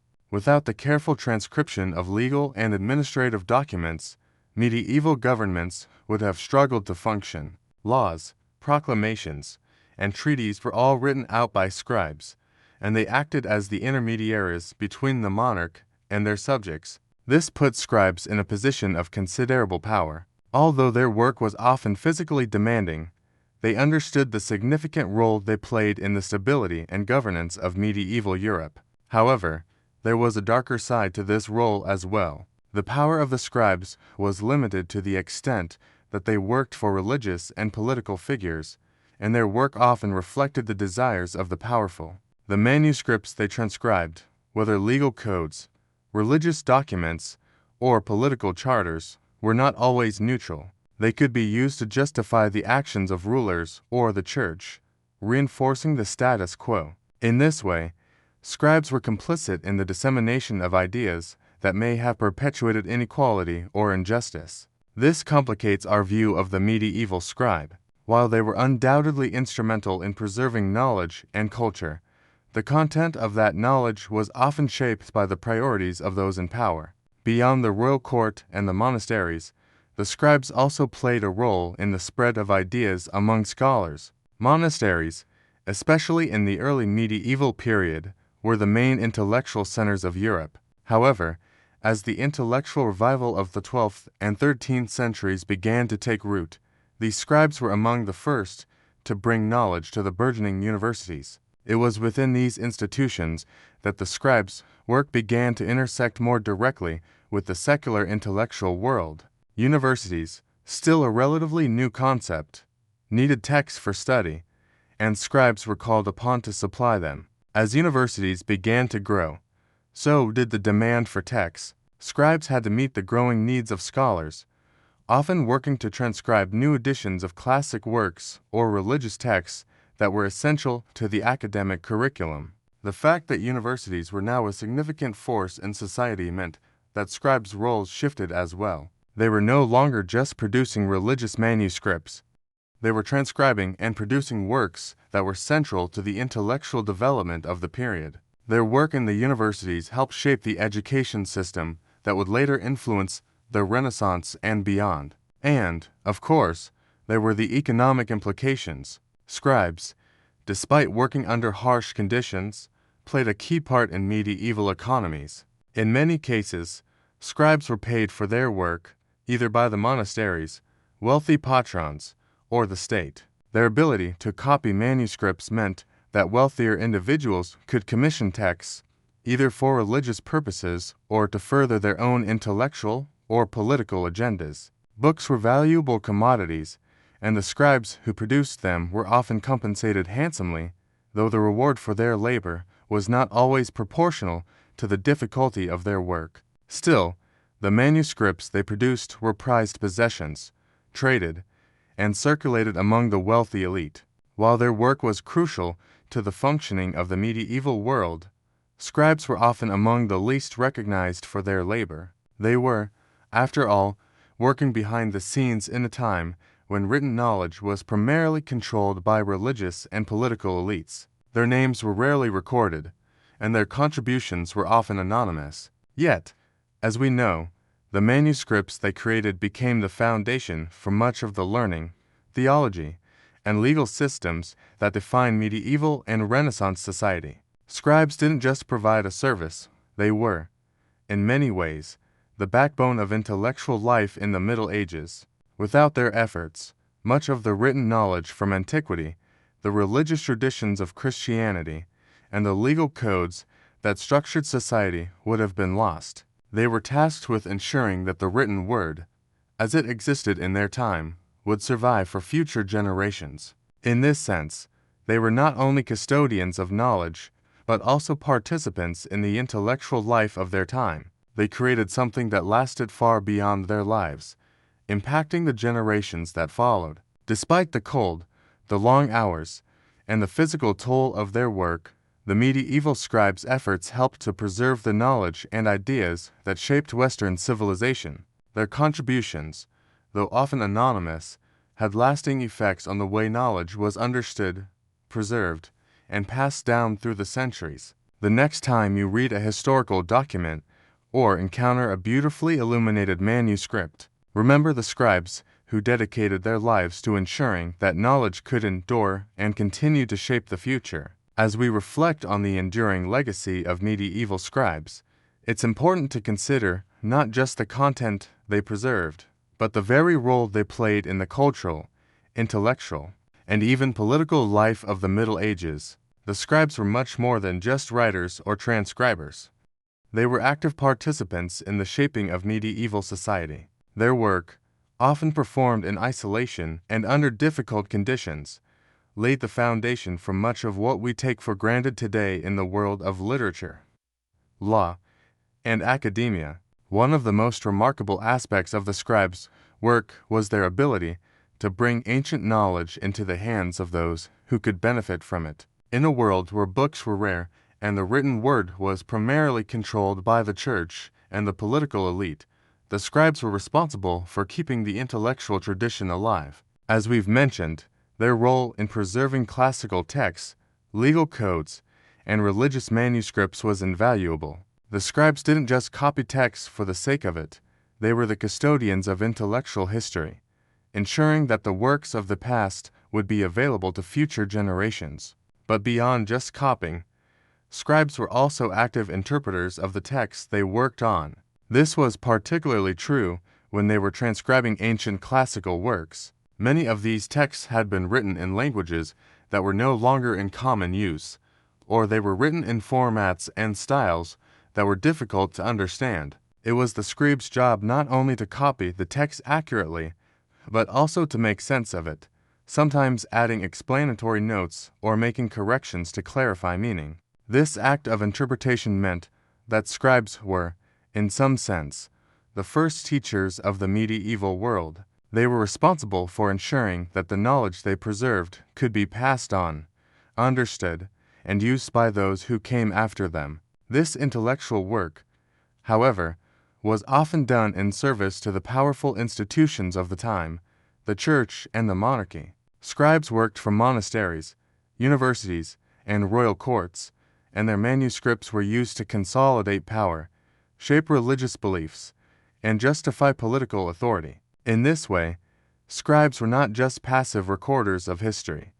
They were active participants in the creation of the medieval worldview. Their work was often used to legitimize the power of monarchs and religious leaders, as well as to preserve the social and political status quo. The texts they copied were not neutral. They were influenced by the ideologies of the people who commissioned them, whether those people were kings, popes, or wealthy nobles. But despite this, the work of the scribes was also a form of resistance.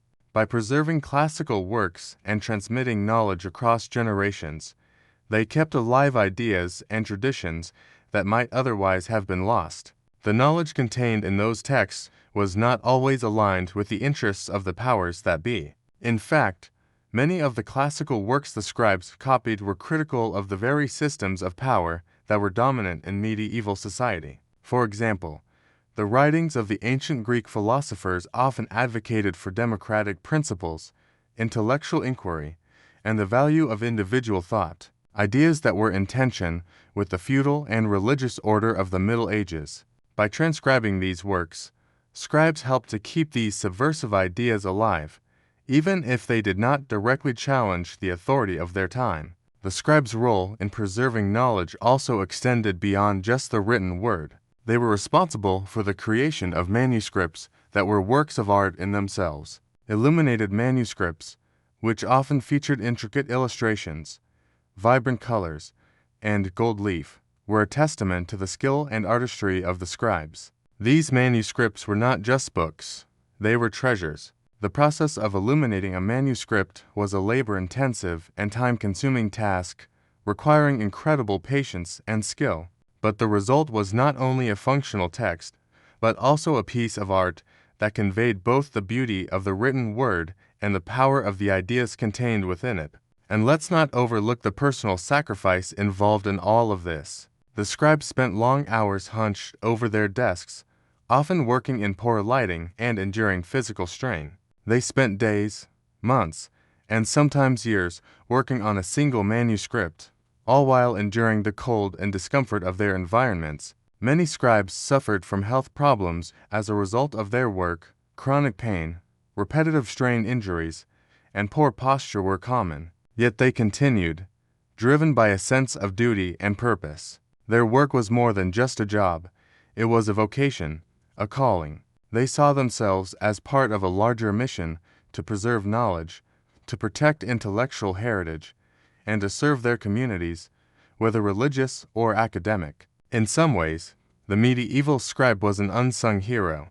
While the monarchs, religious leaders, and scholars often received the credit for the ideas and works that shaped medieval society, it was the scribes who made those ideas and works possible. Without their labor, much of the knowledge we now cherish would have been lost. The scribes worked in relative obscurity, but their contributions were foundational. They were the architects of the intellectual world of the Middle Ages, creating the manuscripts that would go on to inspire and influence generations of thinkers, theologians, and artists. Even today, we can see the lasting impact of their work. The manuscripts they preserved, the texts they copied, and the knowledge they transmitted continue to shape our understanding of the world. Many of the works that we study in history, philosophy, law, and theology were preserved because of the efforts of those medieval scribes. The ideas that formed the foundation of Western civilization, the philosophy of ancient Greece and Rome, the theological writings of early Christianity, the legal codes that governed medieval Europe, were all safeguarded by their hands. The scribes were the custodians of knowledge, and their work allowed the great ideas of the past to survive and influence the future. So, when we think of the medieval scribes, let's not just remember the cold rooms and aching hands. Let's also remember the intellectual and cultural legacy they left behind. Their work was more than just a task. It was an act of devotion, an act of service to future generations, and an act of resistance against the forces that sought to limit knowledge. The scribes helped ensure that the written word would endure, passing down the wisdom of the ancients and the teachings of their time to a future that would continue to benefit from their labor. Their efforts, though often anonymous, are a cornerstone of our intellectual and cultural heritage. As we move forward in our exploration of medieval scribes, let's delve deeper into the paradox of their existence. While their work was foundational in preserving knowledge and shaping the intellectual future, they lived lives that were often physically grueling, mentally taxing, and, at times, rather lonely. The scribe's job was not just to transcribe. It was to spend countless hours alone in the cold, often in near isolation, copying texts by candlelight. And yet, in this solitude, they created works that would become treasures of history, spanning centuries, impacting scholars, rulers, and everyday people alike. Imagine the life of a medieval scribe, waking early in the morning to work in the stillness of the monastery or scriptorium. The cold air of the morning would seep into the stone walls of the room, making it difficult to focus at first. As the day wore on, their hands would slowly stiffen from the chill, and their body would ache from sitting in the same hunched position for hours on end. There would be no breaks for comfort, no warmth to chase away the bite of the cold, and no relief from the seemingly endless task of transcribing. But the scribe persisted. They were driven by the knowledge that the work they were doing was vitally important. Their hands, freezing and tired, were the vehicles for the preservation of knowledge, culture, and faith. But what drove them to endure such hardships? Was it simply the need for survival, the basic requirement to fulfill their vows as monks or scholars? Or was there something deeper, a sense of purpose and devotion to their craft? The scribes didn't just transcribe words, they gave life to them, allowing ideas to transcend time and space. The work they did, though often anonymous, had a far-reaching impact that was felt for centuries. It's not an exaggeration to say that their labor laid the foundation for much of the intellectual and cultural developments that would shape Western civilization. The scribes' devotion to their craft went beyond just the act of copying.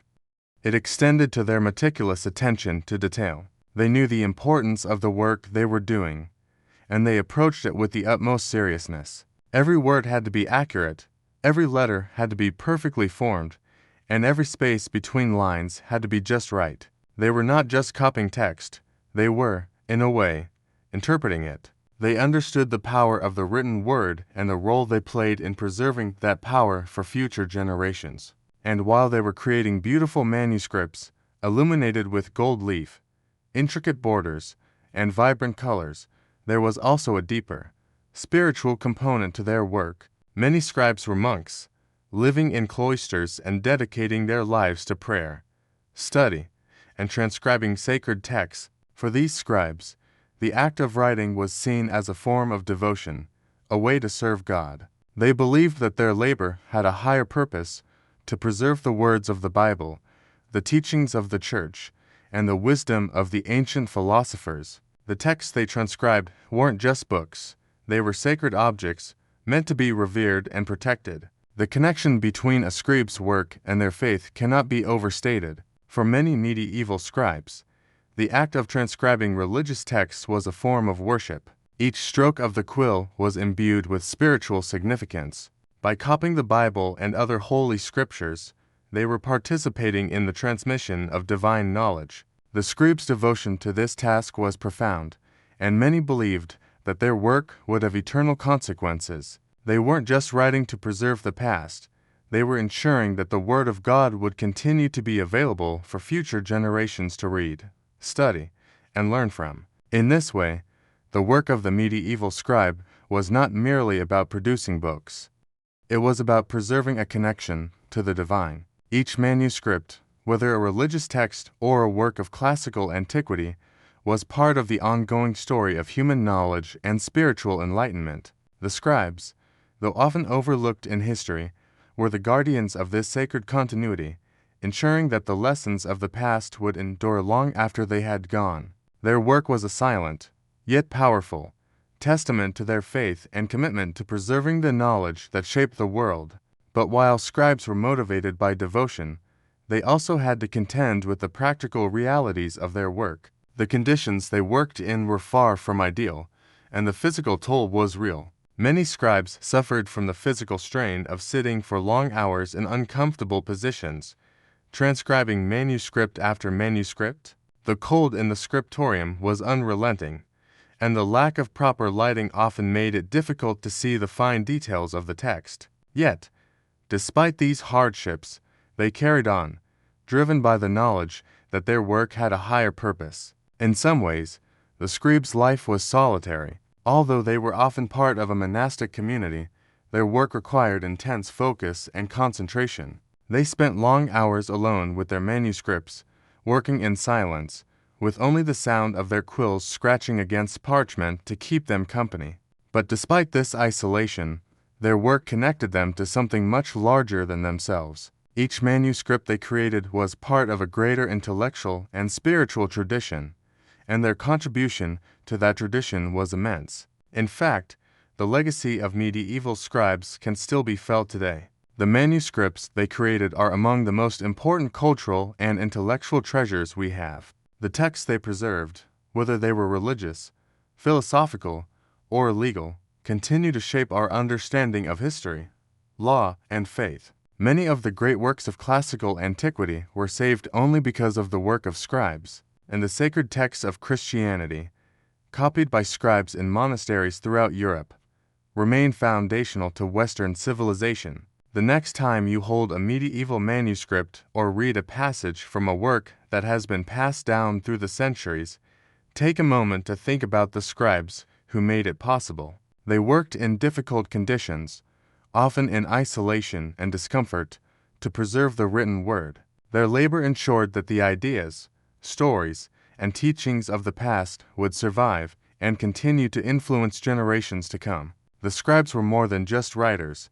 They were the keepers of knowledge, the guardians of culture, and the silent heroes of history. Their legacy is a testament to the power of the written word and the dedication required to preserve it. It's a legacy that continues to shape our world today, reminding us of the importance of preserving knowledge and culture for future generations. As we further reflect on the life and work of medieval scribes, it's impossible to overlook the remarkable dedication they displayed in the face of adversity. Their efforts were not merely about copying words from one page to another. They were preserving a cultural and intellectual legacy that would endure for centuries. These scribes, many of whom lived and worked in the cold, drafty scriptoriums of monasteries, were often responsible for ensuring that knowledge, whether sacred or secular, was passed down through the generations. Yet their dedication was rarely acknowledged in their time, and their contributions to history were often overshadowed by the figures of power and influence who commissioned their work. But despite the anonymity that many scribes experienced during their lives, their legacy is undeniable. It's through their efforts that we still have access to some of the most important works in history, texts that have shaped the foundations of Western thought, religion, and law. The scribes didn't simply transcribe, they preserved, they created, and they connected the past with the future. Their efforts are the reason we can read the works of Plato, Aristotle, Virgil, and countless others, whose ideas and philosophies continue to shape the world today. Consider the sheer amount of labor and attention to detail required to transcribe a single manuscript, the time it took to carefully write each word, to ensure the accuracy of each letter, to embellish each page with intricate designs, and to make the text not only readable, but also beautiful. This was the work of skilled artisans who, despite the physical and mental toll, performed their duties with diligence and care. The act of writing was more than just a task for these medieval scribes. It was a form of devotion, a way of offering something precious and lasting to future generations. Historians still debate the impact of these scribes on the intellectual life of the medieval period. Some argue that they played a critical role in the preservation of knowledge, while others believe that the intellectual stagnation of the time was more the result of political and religious constraints than the scribes' work itself. However, one thing is clear: without the scribes, much of the ancient world's knowledge would have been lost. Their work ensured that the intellectual achievements of the past were not forgotten, but instead carried forward into a future that was defined by a renaissance of learning, art, and discovery. The scribes' role in preserving knowledge wasn't confined to the texts they copied. They also had a hand in shaping the culture of medieval Europe. The monasteries where many scribes worked were not only places of religious devotion, but also intellectual hubs. It was here that the works of the ancients were preserved, studied, and interpreted. Scribes were at the heart of this process, not just transcribing what had been handed down to them, but also contributing to the intellectual currents of their time. The manuscripts they produced were often not just copies of existing works, but new interpretations of those works, recasting ancient knowledge in the light of medieval thinking. This role as interpreters was crucial. Many of the texts that the scribes worked with were written in languages that were no longer widely spoken, such as Greek and Latin. As a result, scribes had to possess not only a high degree of literacy, but also an understanding of the texts they were copying. They weren't simply copying for the sake of copying, they were ensuring that these works remained relevant and accessible to the scholars of their time. In doing so, they preserved the knowledge and ideas that would inspire the great intellectual movements of the later medieval period and the Renaissance.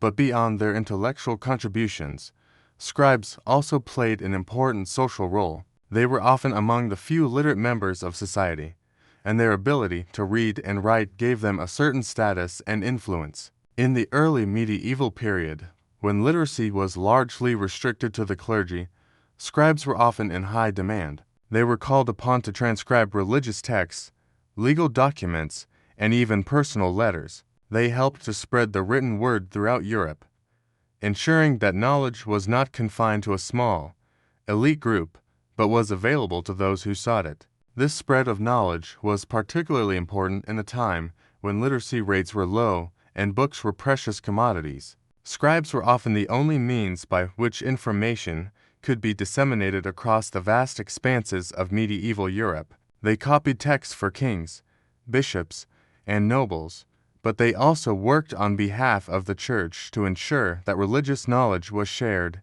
and that the scriptures were accessible. The scribes' efforts ensured that literacy, though limited in scope, spread beyond the walls of monasteries and the courts of the elite, paving the way for a more educated and informed society. Yet, despite their central role in shaping the intellectual and cultural life of medieval Europe, the scribes themselves often remained in the shadows. Their names were rarely recorded, and their work was often seen as simply a task to be completed, rather than a calling. Many scribes spent their entire lives working in obscurity, their contributions to history largely unrecognized. This anonymity was, in many ways, a reflection of the humble nature of their work. The scribes didn't seek fame or recognition. They were driven by a sense of duty, by the belief that their labor was serving a greater purpose. Their contributions were not about personal glory. They were about preserving knowledge and culture for future generations. Today, we recognize the vital role that scribes played in the history of the written word. The manuscripts they created are cherished as cultural treasures, and the texts they preserved continue to inform our understanding of history, philosophy, law, and religion. Their work was foundational to the intellectual and cultural development of Europe, and their legacy lives on in the libraries and archives that house the manuscripts they produced. We owe much to these medieval scribes. Without them, the classical works of antiquity might have been lost to history. Without them, the religious texts that formed the backbone of medieval society would not have survived. Their dedication, perseverance, and commitment to their craft ensured that knowledge was preserved, passed down, and made accessible to generations to come. The scribes, often overlooked and underappreciated in their time, are now seen as the silent heroes of history, those who worked tirelessly to preserve the written word, and in doing so, shape the course of Western civilization. As we continue exploring the immense legacy of the medieval scribes, let's turn our attention to the physical and symbolic significance of the manuscripts they created. These manuscripts, often filled with painstaking detail and vivid artistry, were more than just books. They were cultural artifacts, symbols of intellectual pursuit, and expressions of the medieval world's values.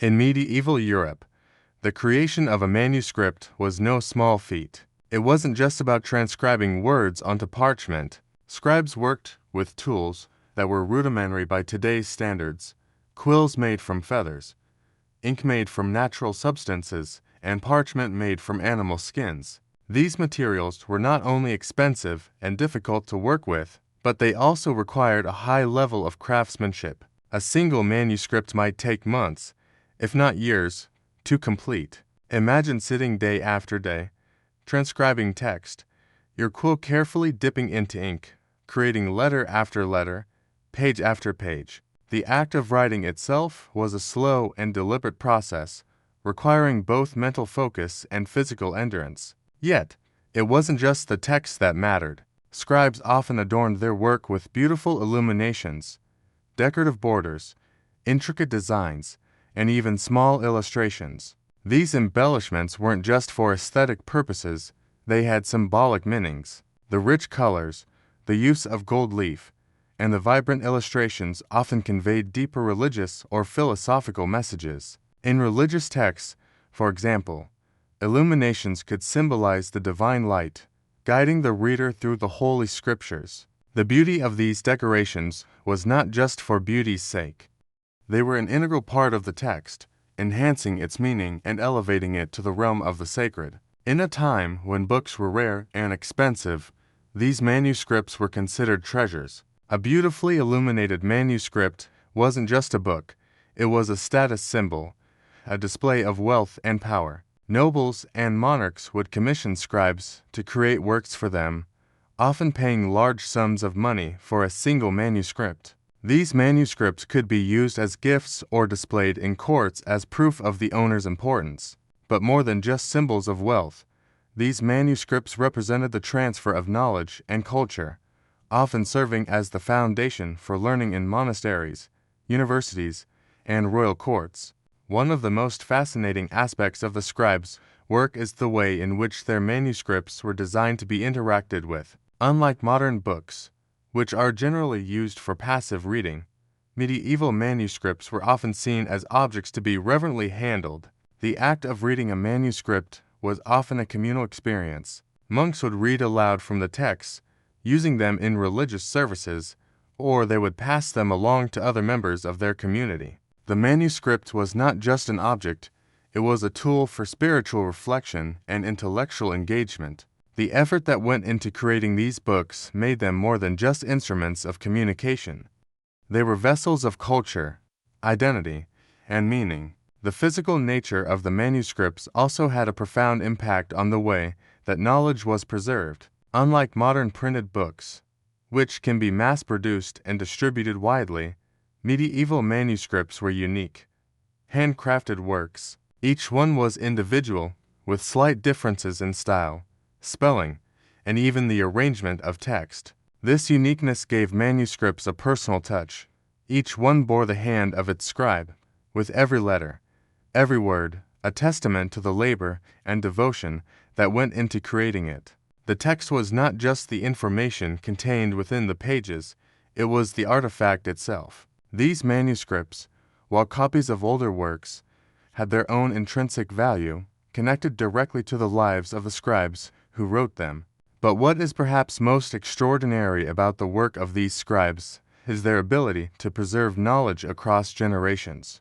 A single manuscript could be passed down through the ages, surviving centuries of wear and tear. The fact that many of the manuscripts we still have today were painstakingly preserved by scribes in the harshest of conditions is a testament to their dedication. It wasn't just about producing books for the present, it was about creating something that would last, something that could transcend time and continue to inspire future generations. The survival of these manuscripts has allowed us to piece together the intellectual and cultural history of the Middle Ages. Without the scribes, much of the knowledge from antiquity would have been lost, and much of the medieval intellectual tradition would have disappeared with it. It is through the manuscripts created by these dedicated men and women that we have access to the writings of the ancient philosophers, the theological works of the Church Fathers, and the legal and historical records that shaped the medieval world. The work of the scribes, though often hidden in the background, has had a lasting impact on the development of Western thought. Historians still argue about the precise role that these manuscripts played in the transmission of knowledge. Some believe that the scribes' work was largely an exercise in preservation, an attempt to keep the intellectual achievements of the past alive. Others argue that the scribes played a more active role in the development of new ideas, adding their own interpretations and innovations to the texts they copied. But one thing is clear: the manuscripts they produced were the vehicles through which knowledge was passed down, and they helped to lay the foundation for future intellectual movements, from the Renaissance to the Enlightenment. But the beauty of these manuscripts is not just in their artistry or their intellectual value, it is also in their humanity. The scribes who worked tirelessly to create them were, after all, individuals who endured hardships, overcame physical challenges, and devoted their lives to a cause larger than themselves. They worked in cold, poorly lit rooms, often hunched over their desks for hours on end, creating manuscripts that would transcend their own lifetimes. The legacy they left behind is not just in the texts they produced, but in the example they set, an example of dedication, perseverance, and a deep commitment to the preservation of knowledge and culture. Today, as we read the works of the great thinkers of the past, we are reminded that those ideas have survived because of the work of these medieval scribes. The scribes were not just workers, they were creators, artists, and intellectuals who understood the power of the written word. They were the silent architects of the intellectual and cultural traditions that still shape our world today. So, the next time you pick up a book or scroll through a digital text, remember the medieval scribes. Their painstaking work, their cold hands, and their unwavering devotion have left us with a treasure trove of knowledge, art, and culture. They were the unsung heroes of history, the quiet forces that help shape the world we live in today. As we continue to explore the world of medieval scribes, it's important to recognize the challenges they faced in terms of not only their physical environment, but also their relationship with the written word. It's easy to think of scribes as mere transcriptionists, writing out religious texts and ancient manuscripts with little more than a quill and a pot of ink. But the truth is, scribes were much more than that. They were intellectuals in their own right, working within a carefully constructed, often restrictive environment where the written word had immense power, and often a profound responsibility. The scribes' work, though largely anonymous, shaped the future of Western knowledge. Their work often transcended simple transcription. They were deeply involved in an ongoing intellectual process that shaped the very nature of medieval society. They were tasked with preserving important religious and philosophical texts, but they also acted as intermediaries between the ancient world and the medieval world. These scribes, through their tireless efforts, preserved the wisdom of antiquity. Without their careful work, the philosophical and scientific advancements of the ancient Greeks and Romans could have been lost forever. But it wasn't just ancient wisdom that the scribes preserved. The religious texts they copied formed the foundation of medieval spiritual life. In a society dominated by Christianity, the scribes' role in copying the Bible, liturgical texts, and theological treatises was critical. The scriptures and other religious writings were the bedrock of medieval society. Scribes understood that the act of writing these texts was not just a physical task, but a spiritual one. It was not simply about putting ink on parchment, it was about preserving the sacred word of God for future generations. This role placed a heavy burden on the scribes. To copy these texts meant entering into the world of the divine. They had to approach the task with the utmost care and respect, ensuring that every word was accurate, every letter was formed correctly, and the text was written in its entirety without error. The significance of their work wasn't just in the physical act of writing, it was in its religious, cultural, and intellectual implications. The scribes were not simply writing for the sake of writing, they were acting as the guardians of knowledge, the keepers of the past, and the intermediaries between the divine and the human world. Of course, this burden was not without its pressures. Scribes worked under constant scrutiny. Many of them were part of monastic communities, where the work was seen as a form of spiritual devotion. The expectations were high, not just in terms of the quality of the manuscript, but also in terms of the spiritual dedication required. The act of copying a religious text was considered a form of prayer, a way of participating in the divine process. For many scribes, this sense of spiritual commitment made the work feel almost sacred. It wasn't just about the physical task of writing, it was about connecting to something larger, something eternal. The pressure to create flawless, accurate manuscripts was intense. Any error, no matter how small, was seen as a failure. Imagine the pressure of knowing that every word you wrote had to be perfect, especially when you were writing with ink that could easily smear or dry too quickly in the cold. The fact that these scribes managed to produce manuscripts with such accuracy and beauty, a testament to their skill and dedication. But it's also important to acknowledge the human side of this work. These scribes were often working long hours under difficult conditions, and the strain on their bodies and minds must have been immense. The lack of modern conveniences, such as good lighting, comfortable seating, or even warmth, meant that scribes had to develop strategies to cope with their environment. Some scribes worked in pairs, each taking turns to transcribe and then proofread the text, which helped reduce errors and ensure accuracy. Others would spend hours at a time near the warmth of the fire, trying to combat the freezing temperatures of the cold scriptorium. But even with these strategies, the physical and mental toll of the work was inevitable. Long hours of sitting hunched over a desk, copying out words and illustrations, could lead to fatigue, eye strain, and back pain. And yet, despite these hardships, they continued their work. This speaks to the remarkable dedication of the medieval scribe, a commitment to knowledge, to faith, and to the preservation of the written word. Interestingly, despite the challenges scribes faced, the manuscripts they produced became objects of immense value. In an era when books were rare and expensive, a single manuscript could cost a small fortune. These works were seen as treasures, both for their content and for their beauty. The illuminated manuscripts, in particular, were regarded as works of art. They were often lavishly decorated with intricate designs, bright colors, and gold leaf. The combination of text and illumination created a powerful visual and intellectual experience for the reader. These manuscripts were not only functional, they were objects of awe and reverence, demonstrating the importance of the written word in medieval society. In fact, the beauty of these manuscripts was part of their spiritual significance. Many of the scribes who worked on religious texts saw their work as a form of devotion. The intricate designs they added to the margins of the text were more than just decoration.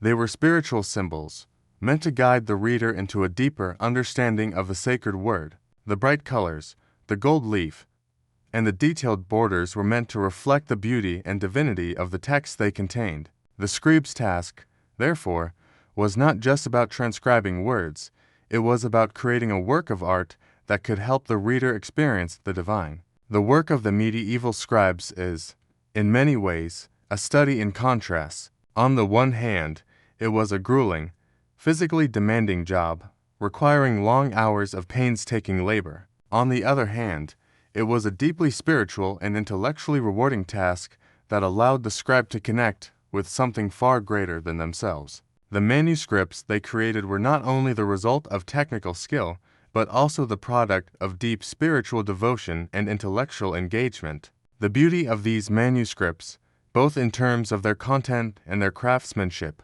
speaks to the complexity of the scribe's role.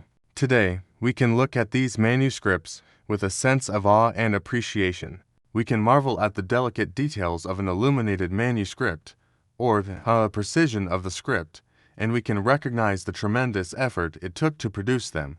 But beyond the physical beauty of these works lies the incredible legacy of the medieval scribes, their commitment to knowledge, to faith, and to the preservation of culture for future generations. Their work is a testament to the power of the written word, and to the enduring impact of those who dedicated their lives to preserving it. As we continue to explore the role of medieval scribes, it's important to remember that their work was not just about transcribing words. It was also about the broader purpose of preserving cultural identity. In an age when knowledge was largely confined to religious and scholarly circles, the scribes were tasked with ensuring that the knowledge of the past was not lost to time. They did so with an unwavering sense of duty, contributing to the creation of a cultural legacy that would influence future generations in ways they could not have imagined. The work of a scribe in the Middle Ages often involved far more than simply copying text verbatim.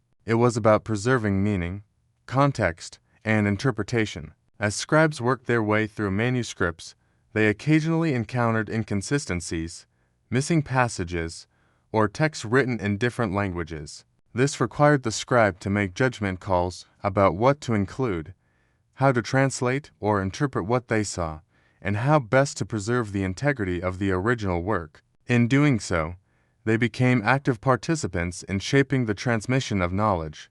One of the fascinating aspects of scribe work is the way in which they navigated different languages and dialects. Medieval texts were often written in Latin, Greek, or Hebrew, all of which required a scribe to possess a certain level of linguistic expertise. For instance, a scribe working in a monastery might be copying theological works written in Latin, but if the text included quotes from the Old Testament, those quotes might be written in Hebrew. A skilled scribe had to be able to switch between languages, decipher difficult scripts, and ensure that every word was accurate. In a way, scribes were multilingual intellectuals, navigating a diverse range of languages, each with its own nuances and interpretations. Additionally, scribes were often tasked with copying the works of classical authors like Aristotle, Cicero, and Seneca. These texts, while considered ancient, were still of great intellectual importance to medieval scholars,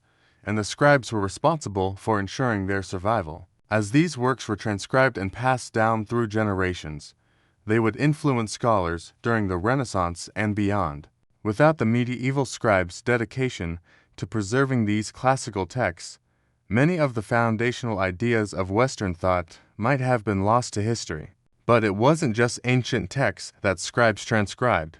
The Middle Ages also saw the creation of an immense body of new knowledge, much of it influenced by religious thought and philosophy. For example, many of the early Christian theologians like Augustine and Aquinas wrote treatises on subjects ranging from ethics to the nature of God. These theological works became central to medieval thought, and scribes were tasked with copying and distributing them. As such, they played a pivotal role in shaping the religious and intellectual landscape of the time.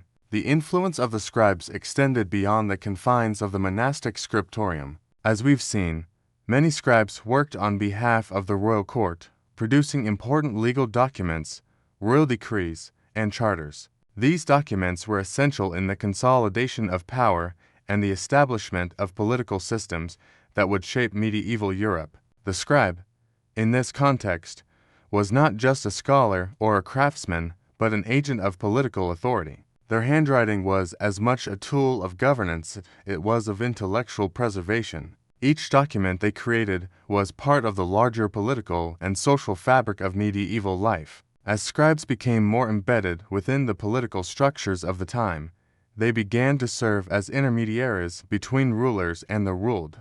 The written word had the power to legitimize laws, proclamations, and treaties, and it was the scribe who ensured that these written records were accurate, consistent, and authoritative. The role of the scribe in governance was not just about preserving knowledge.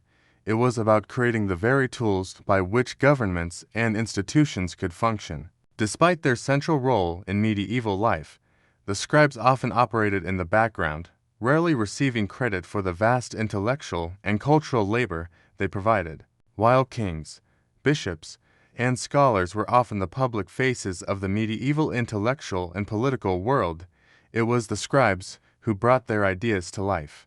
Without the scribes' meticulous work, many of the documents that define medieval society, legal codes, religious texts, intellectual treatises, would not have been preserved. Their work, though largely invisible, was essential to the functioning of medieval society. The manuscripts produced by these scribes were also the foundation for the later development of libraries. In the absence of printing presses, books were rare and valuable commodities. The collection and preservation of books became an essential part of intellectual life, and many monasteries and universities began to accumulate vast libraries of hand-copied manuscripts. The scribes were often the ones responsible for not just creating these manuscripts, but organizing and maintaining these libraries. In this way, they contributed to the growth of intellectual institutions that would shape the future of scholarship in Europe. As libraries grew, so did the demand for more scribes.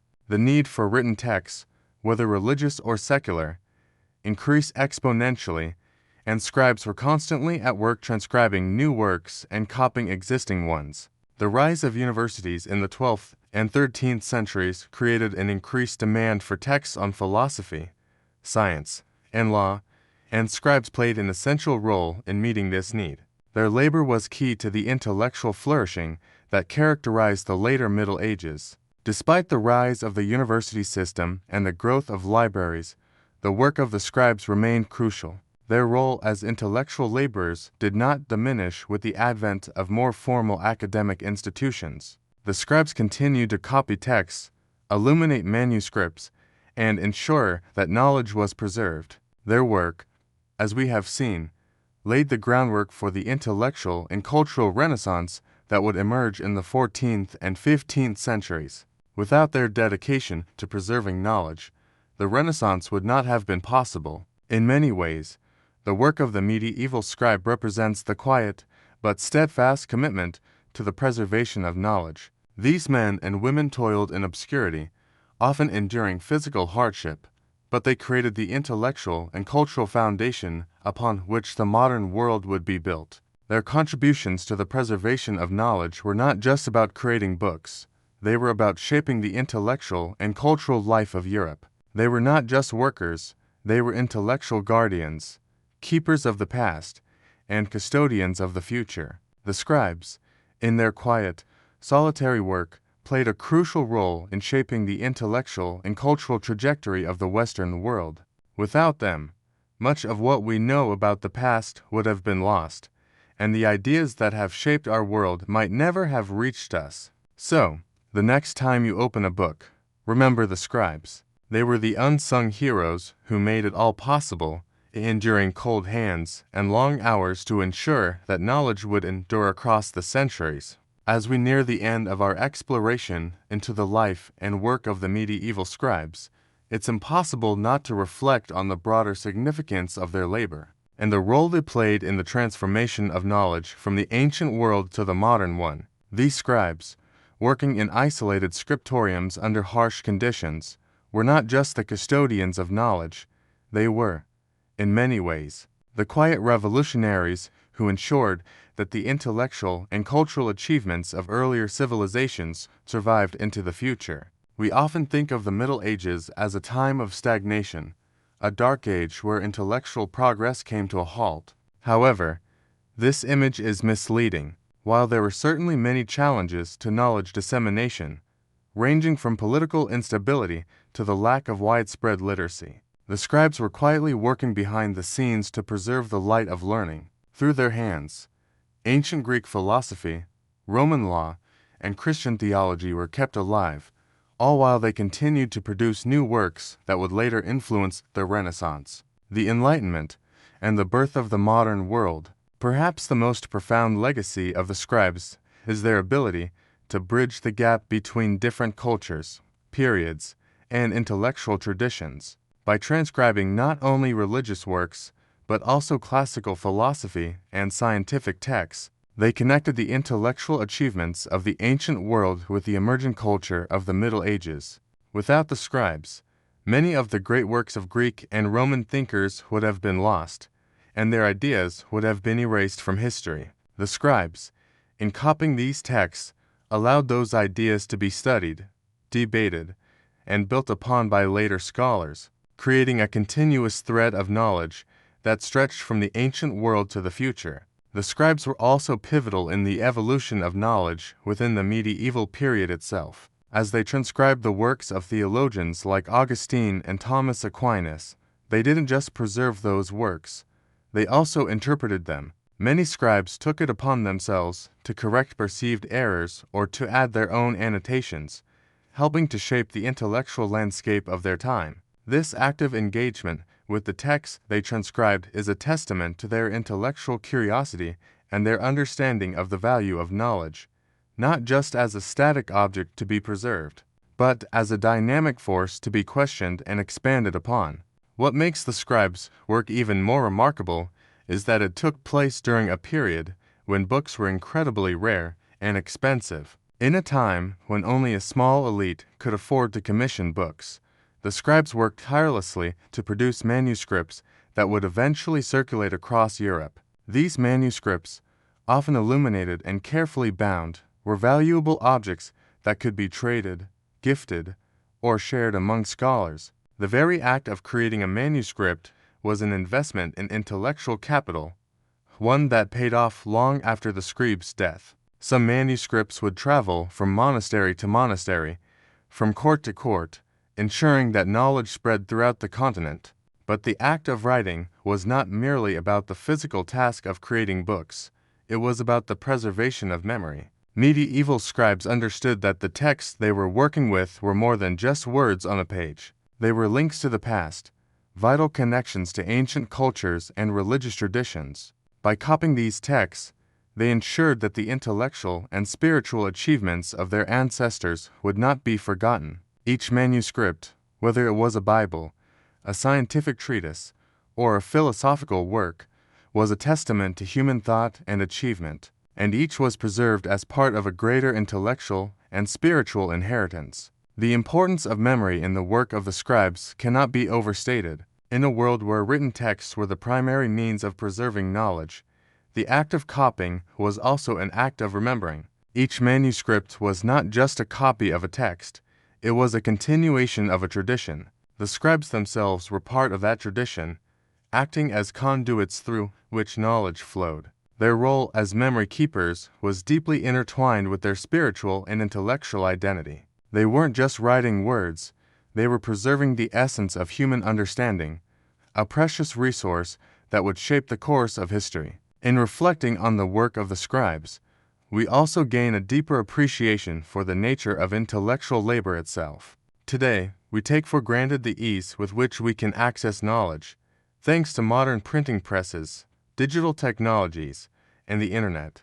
But in the medieval period, the act of sharing knowledge was labor-intensive, slow, and meticulous. The scribes, through their devotion to this work, created an intellectual infrastructure that supported the development of universities, legal systems, and theological traditions that would define the medieval world. Without them, these systems may never have flourished, and yet, for all the recognition their work deserves, the scribes remain largely invisible figures in the historical narrative. They worked behind the scenes, and their names were rarely recorded. It wasn't about fame or recognition for them. They understood that their work was part of something much larger than themselves, a larger intellectual, spiritual, and cultural project that transcended individual achievement. They were servants of knowledge, working for the preservation of ideas and for the betterment of future generations. Today, as we sift through ancient manuscripts, as we access digitized versions of those texts, or as we study works that have survived through the centuries, we owe a great debt to the scribes who made it possible.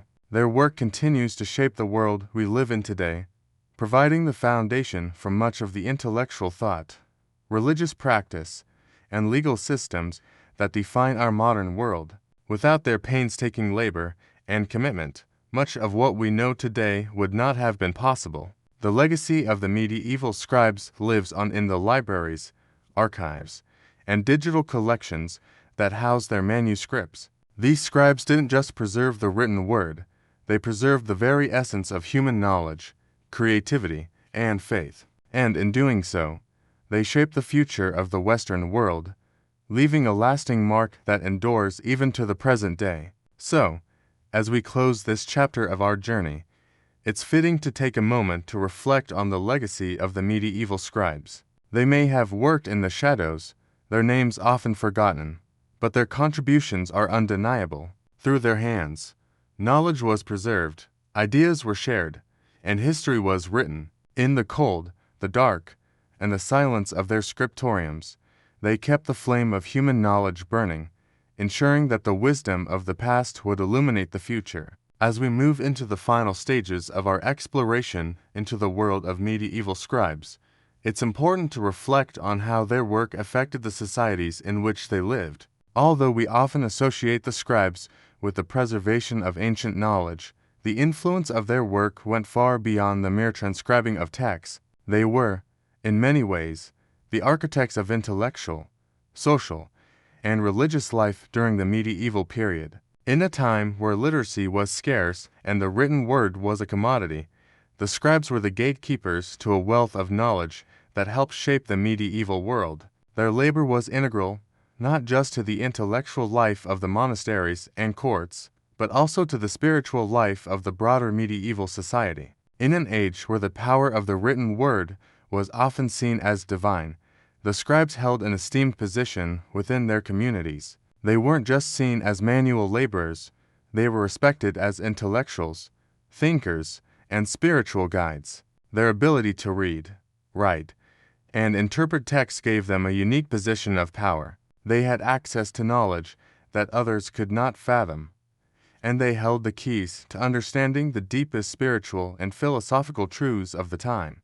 But while scribes were highly respected within their communities, they were also often constrained by the institutions they worked for. The church and the monarchy controlled the production and dissemination of knowledge, and the scribes, despite their intellectual prowess, were often just cogs in a much larger system. The work of the scribes was shaped by the needs and demands of the church and the ruling elite. They had to copy not only the texts they considered sacred, but also those that served to uphold the power structures of the time. As a result, the scribes' intellectual autonomy was often limited by the needs of those in power. This tension between the scribes' intellectual curiosity and the institutional demands placed upon them is a fascinating aspect of their work. On the one hand, they were tasked with preserving the knowledge of the ancient world, from Greek philosophy to Roman law, all while transcribing religious texts that upheld the Christian worldview.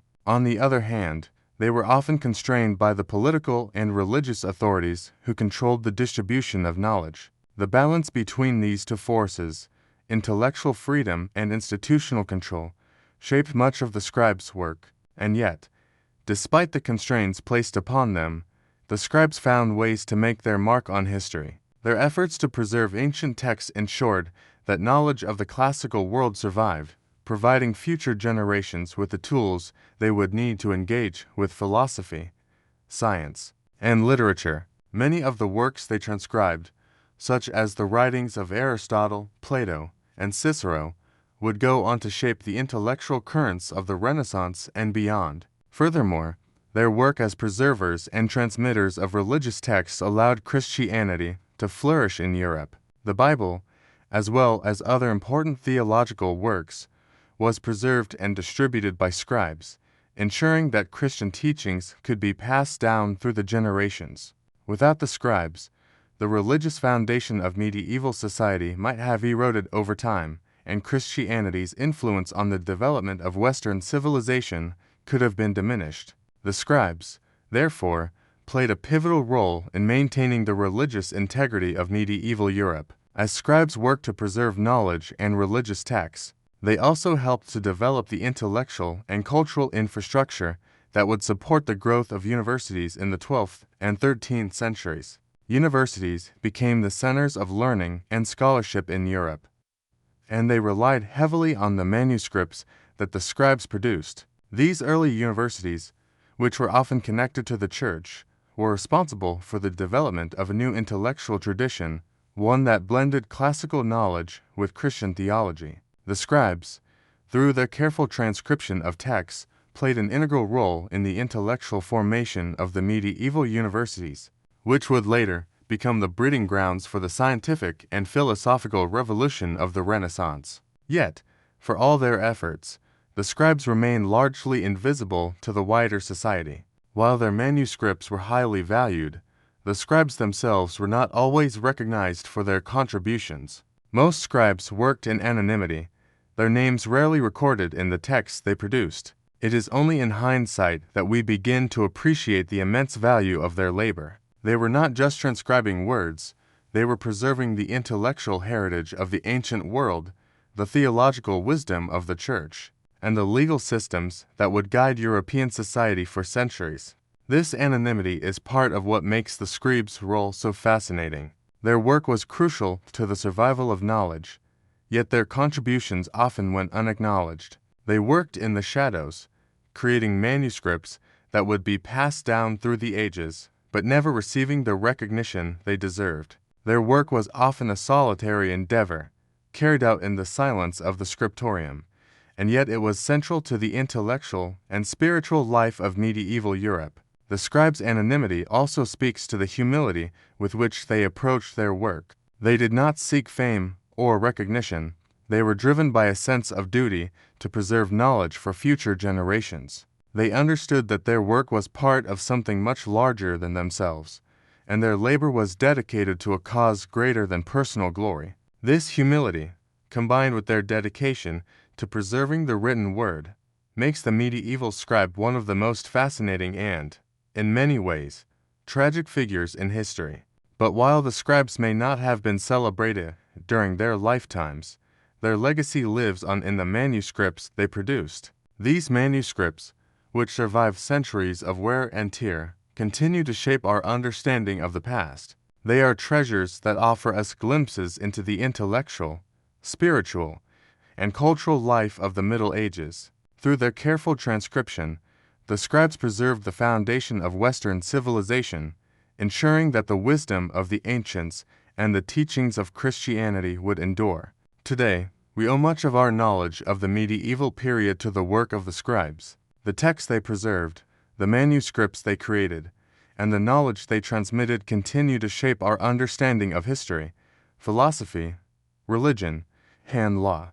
And while the scribes themselves may never have sought recognition, their work is now regarded as one of the greatest intellectual achievements of the Middle Ages. So, as we reflect on the legacy of the medieval scribes, let us acknowledge their immense contribution to the preservation of knowledge. Let us recognize their quiet, yet vital, role in shaping the intellectual and cultural life of Europe. And let us remember that, without them, much of the wisdom of the ancient world and the spiritual teachings of Christianity might have been lost to history. The scribes, in their tireless efforts, ensured that knowledge would continue to be passed down to future generations, shaping the world we live in today. As we come closer to the end of our journey through the world of medieval scribes, it's important to reflect on the true scope of their influence. While their labor was often hidden in the shadows, their work has had a profound and lasting impact on the course of history. Through their meticulous transcription of texts, they created a cultural and intellectual foundation that would continue to shape the world for centuries to come. Their role in preserving knowledge, transmitting religious teachings, and supporting the growth of education was not only central to the Middle Ages, but it also paved the way for the Renaissance and the modern era. In many ways, the work of the scribes is a paradox. On the one hand, it was intensely personal. Each manuscript they transcribed was a unique creation, shaped by the scribe's own hand. The process of copying a manuscript was not merely a mechanical act, it was an intellectual and spiritual engagement with the text. The scribes' work was often infused with their own interpretations, insights, and artistic flourishes. The scribes didn't just preserve knowledge, they made it their own, and in doing so, they ensured that it could continue to inspire and enlighten future generations. Yet, despite the deeply personal nature of their work, the scribes were also part of a much larger, collective effort. They worked within the confines of the monastic institutions, royal courts, and universities that governed their societies. Their labor was shaped by the demands of these institutions, which sought to control the dissemination of knowledge. The scribes worked within the structures of power, often producing texts that reinforced the beliefs and ideologies of those in charge.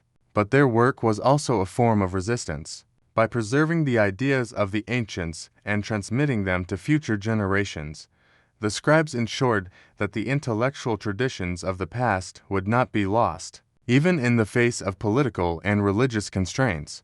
One of the most fascinating aspects of the scribes' work was their ability to preserve ideas across time and space. They didn't just copy texts, they brought ancient knowledge into the present, allowing it to be studied, debated, and expanded upon. In this way, the scribes were the intellectual bridges between cultures. They preserved the wisdom of the Greeks and Romans, passed it through the lens of medieval Christianity, and made it accessible to future generations. The work they did was not just about preserving the past, it was about ensuring that the past would remain relevant, that it would continue to inspire and challenge new generations of thinkers. But the scribes' role in the intellectual life of the medieval period wasn't confined to the preservation of classical knowledge. They also contributed to the creation of new knowledge. The Middle Ages were a time of great intellectual activity, particularly in the fields of theology, philosophy, and law. Scribes played a key role in this intellectual movement, transcribing and disseminating the works of medieval thinkers who were forging new ideas and interpretations. Figures like Augustine, Aquinas, and Abelard relied on scribes to share their ideas, and the manuscripts they created became the foundation for much of the intellectual discourse of the time. The scribes' work was also instrumental in the development of the university system. Universities, which began to emerge in the 12th and 13th centuries, were built on the foundation of the written word. They were institutions dedicated to learning and intellectual inquiry, and their success relied heavily on the availability of manuscripts. Scribes were the backbone of these universities, providing the texts that students and professors would use to engage with ideas and debate theories. Without the scribes, there would have been no library to house the texts, no manuscripts to read, and no intellectual tradition to pass on. In this way, the scribes were not just the workers behind the scenes, they were the lifeblood of medieval education. They ensured that the wisdom of the past was available to those who sought to learn, and they helped create the intellectual infrastructure that would support the future of scholarship. The university system that emerged in the late Middle Ages would eventually become the foundation for the modern educational system, and the scribes played an essential role in making that possible.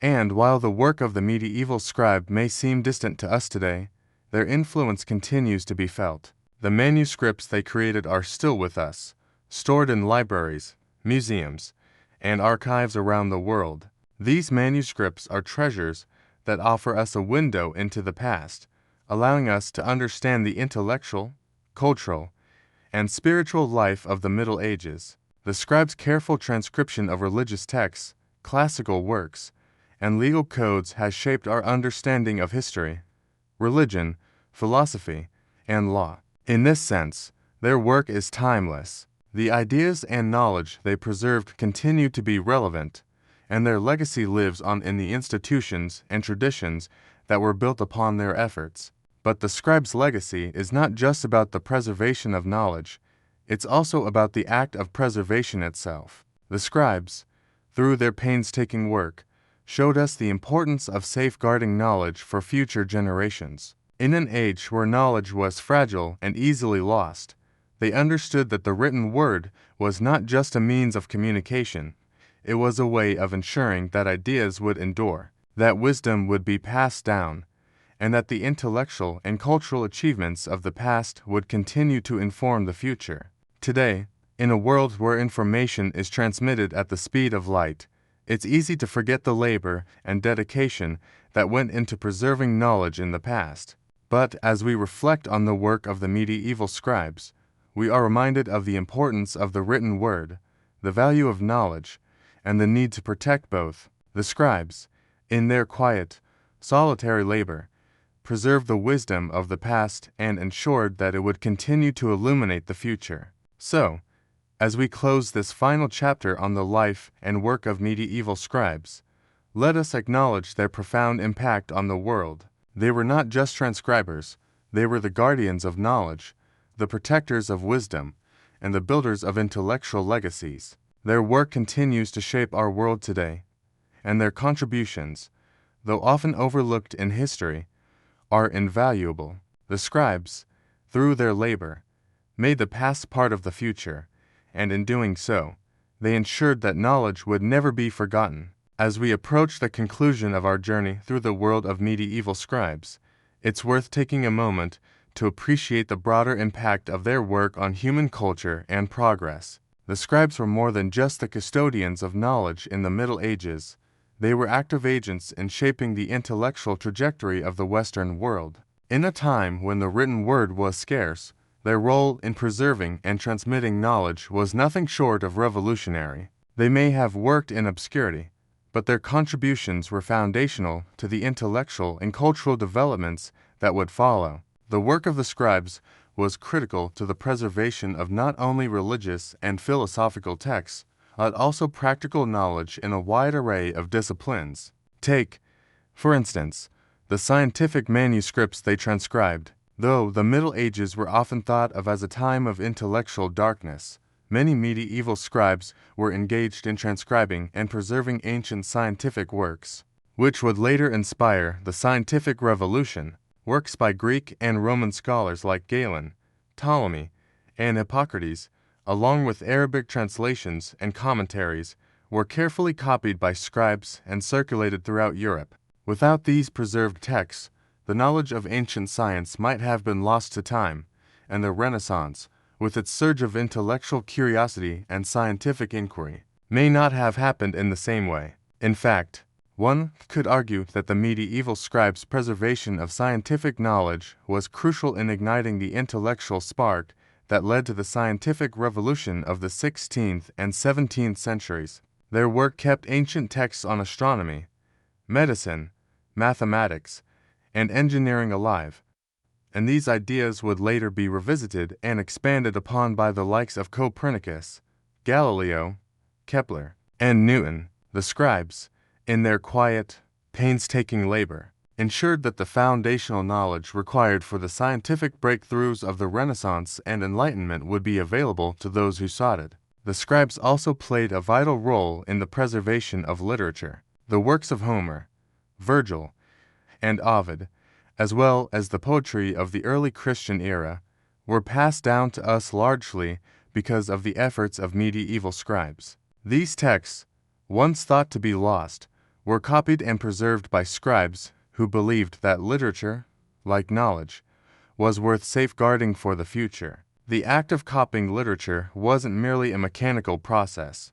It was an intellectual and creative act that involved understanding the meaning of the text, interpreting its significance, and ensuring that it was transcribed with accuracy and care. The medieval scribes were, in many ways, the unsung authors of the canon of Western literature. But the impact of the scribes didn't stop at the level of intellectual and cultural preservation. Their work also had a profound effect on the development of modern education. Universities, which were emerging during the same period, relied heavily on the manuscripts that scribes produced. Universities became the centers of learning and intellectual debate, and they depended on the scribes to provide the texts that students and professors used to engage with ideas and cultivate new knowledge. The scribes' work enabled the growth of a formalized system of education, which laid the foundation for the modern universities we know today. The preservation of knowledge was not only about texts, it was about the structure of education itself. The scribes, by producing manuscripts that could be studied and debated, contributed directly to the establishment of universities as institutions of intellectual pursuit. The spread of learning from monasteries to universities in the 12th and 13th centuries was, in many ways, built upon the foundation laid by these scribes. Their role in education, though often overlooked, was fundamental to the intellectual traditions that would dominate Europe in the centuries that followed. Moreover, the scribes' influence can be seen in the development of legal systems. In a world where laws were often unwritten and passed down orally, scribes played a crucial role in transcribing and preserving legal codes. For example, the legal writings of Roman law, such as the Corpus Juris Civilis, were copied and circulated by scribes. This preserved the ancient Roman legal tradition and helped it to influence the development of legal systems in Europe. The scribes' work was not just about copying texts, it was about ensuring that the systems of law that governed society would be understood, interpreted, and passed down. The scribes also helped to preserve political documents and charters. Many of the early legal and political documents that would lay the foundation for modern governance were transcribed and distributed by scribes. These documents, which ranged from royal decrees to political treaties, ensured that the rule of law would be recorded and remembered, providing future generations with the tools to govern effectively. The scribes' role in transcribing these documents cannot be underestimated. Without their work, much of the early history of European governance would have been lost to time. Despite the vast scope of their contributions, the scribes remain relatively unknown in history. While monarchs, bishops, and scholars have their names immortalized in textbooks, the scribes, who were at the heart of the intellectual and cultural life of the Middle Ages, often remained faceless. Their efforts were, for the most part, anonymous, and they worked in the shadows, often without recognition. Yet, their work has had a lasting impact, and their legacy lives on in the libraries, archives, and universities that house their manuscripts. Today, when we look at a medieval manuscript, whether it's a Bible, a legal document, or a work of classical literature, we're seeing the work of these anonymous individuals who, through their labor and dedication, ensured that the intellectual and cultural achievements of the past would survive for future generations. These manuscripts are not just relics of a bygone era, they are living testaments to the work of the scribes and the lasting impact of their labor. The scribes may have worked in the shadows, but they played an essential role in shaping the world as we know it. Their work preserved knowledge, passed down wisdom, and laid the groundwork for intellectual, cultural, and political systems that continue to influence us today. Without them, much of the knowledge that forms the foundation of our modern world would have been lost, and the course of history would have been forever altered. So, as we come to the end of our exploration, let us honor the medieval scribes, not just as workers, but as intellectual giants who shaped the past and paved the way for the future. Their quiet labor ensured that knowledge would endure, and it is through their work that we continue to learn, grow, and understand the world around us. As we arrive at the final stage of our journey through the history of medieval scribes, it's time to take a step back and reflect on their long-lasting, yet often overlooked, contributions to the broader arc of human progress. These quiet, tireless workers, hunched over their desks in dimly lit, cold rooms, might have seemed like mere transcribers of texts, but in reality, they were so much more. They were intellectual architects who helped preserve and transmit the knowledge of the ancient world, while also contributing to the intellectual and cultural infrastructure that would eventually give rise to the Renaissance, the Enlightenment, and the world we inhabit today. Their work, often carried out in anonymity, ensured that centuries of knowledge from classical Greece and Rome, as well as early Christian theological thought, survived into the modern era. But the scribes were not simply passive preservers of old knowledge, they were also active participants in the intellectual and spiritual growth of their own time. They transcribed new works, contributed to the development of Christian theology, and shaped the philosophical discourse of the Middle Ages. They played an essential role in the transformation of Europe from the Dark Ages into a period of intellectual revival, bridging the gap between the classical past and the modern future. It's hard to overstate just how critical the scribes' role was in the evolution of the Western intellectual tradition.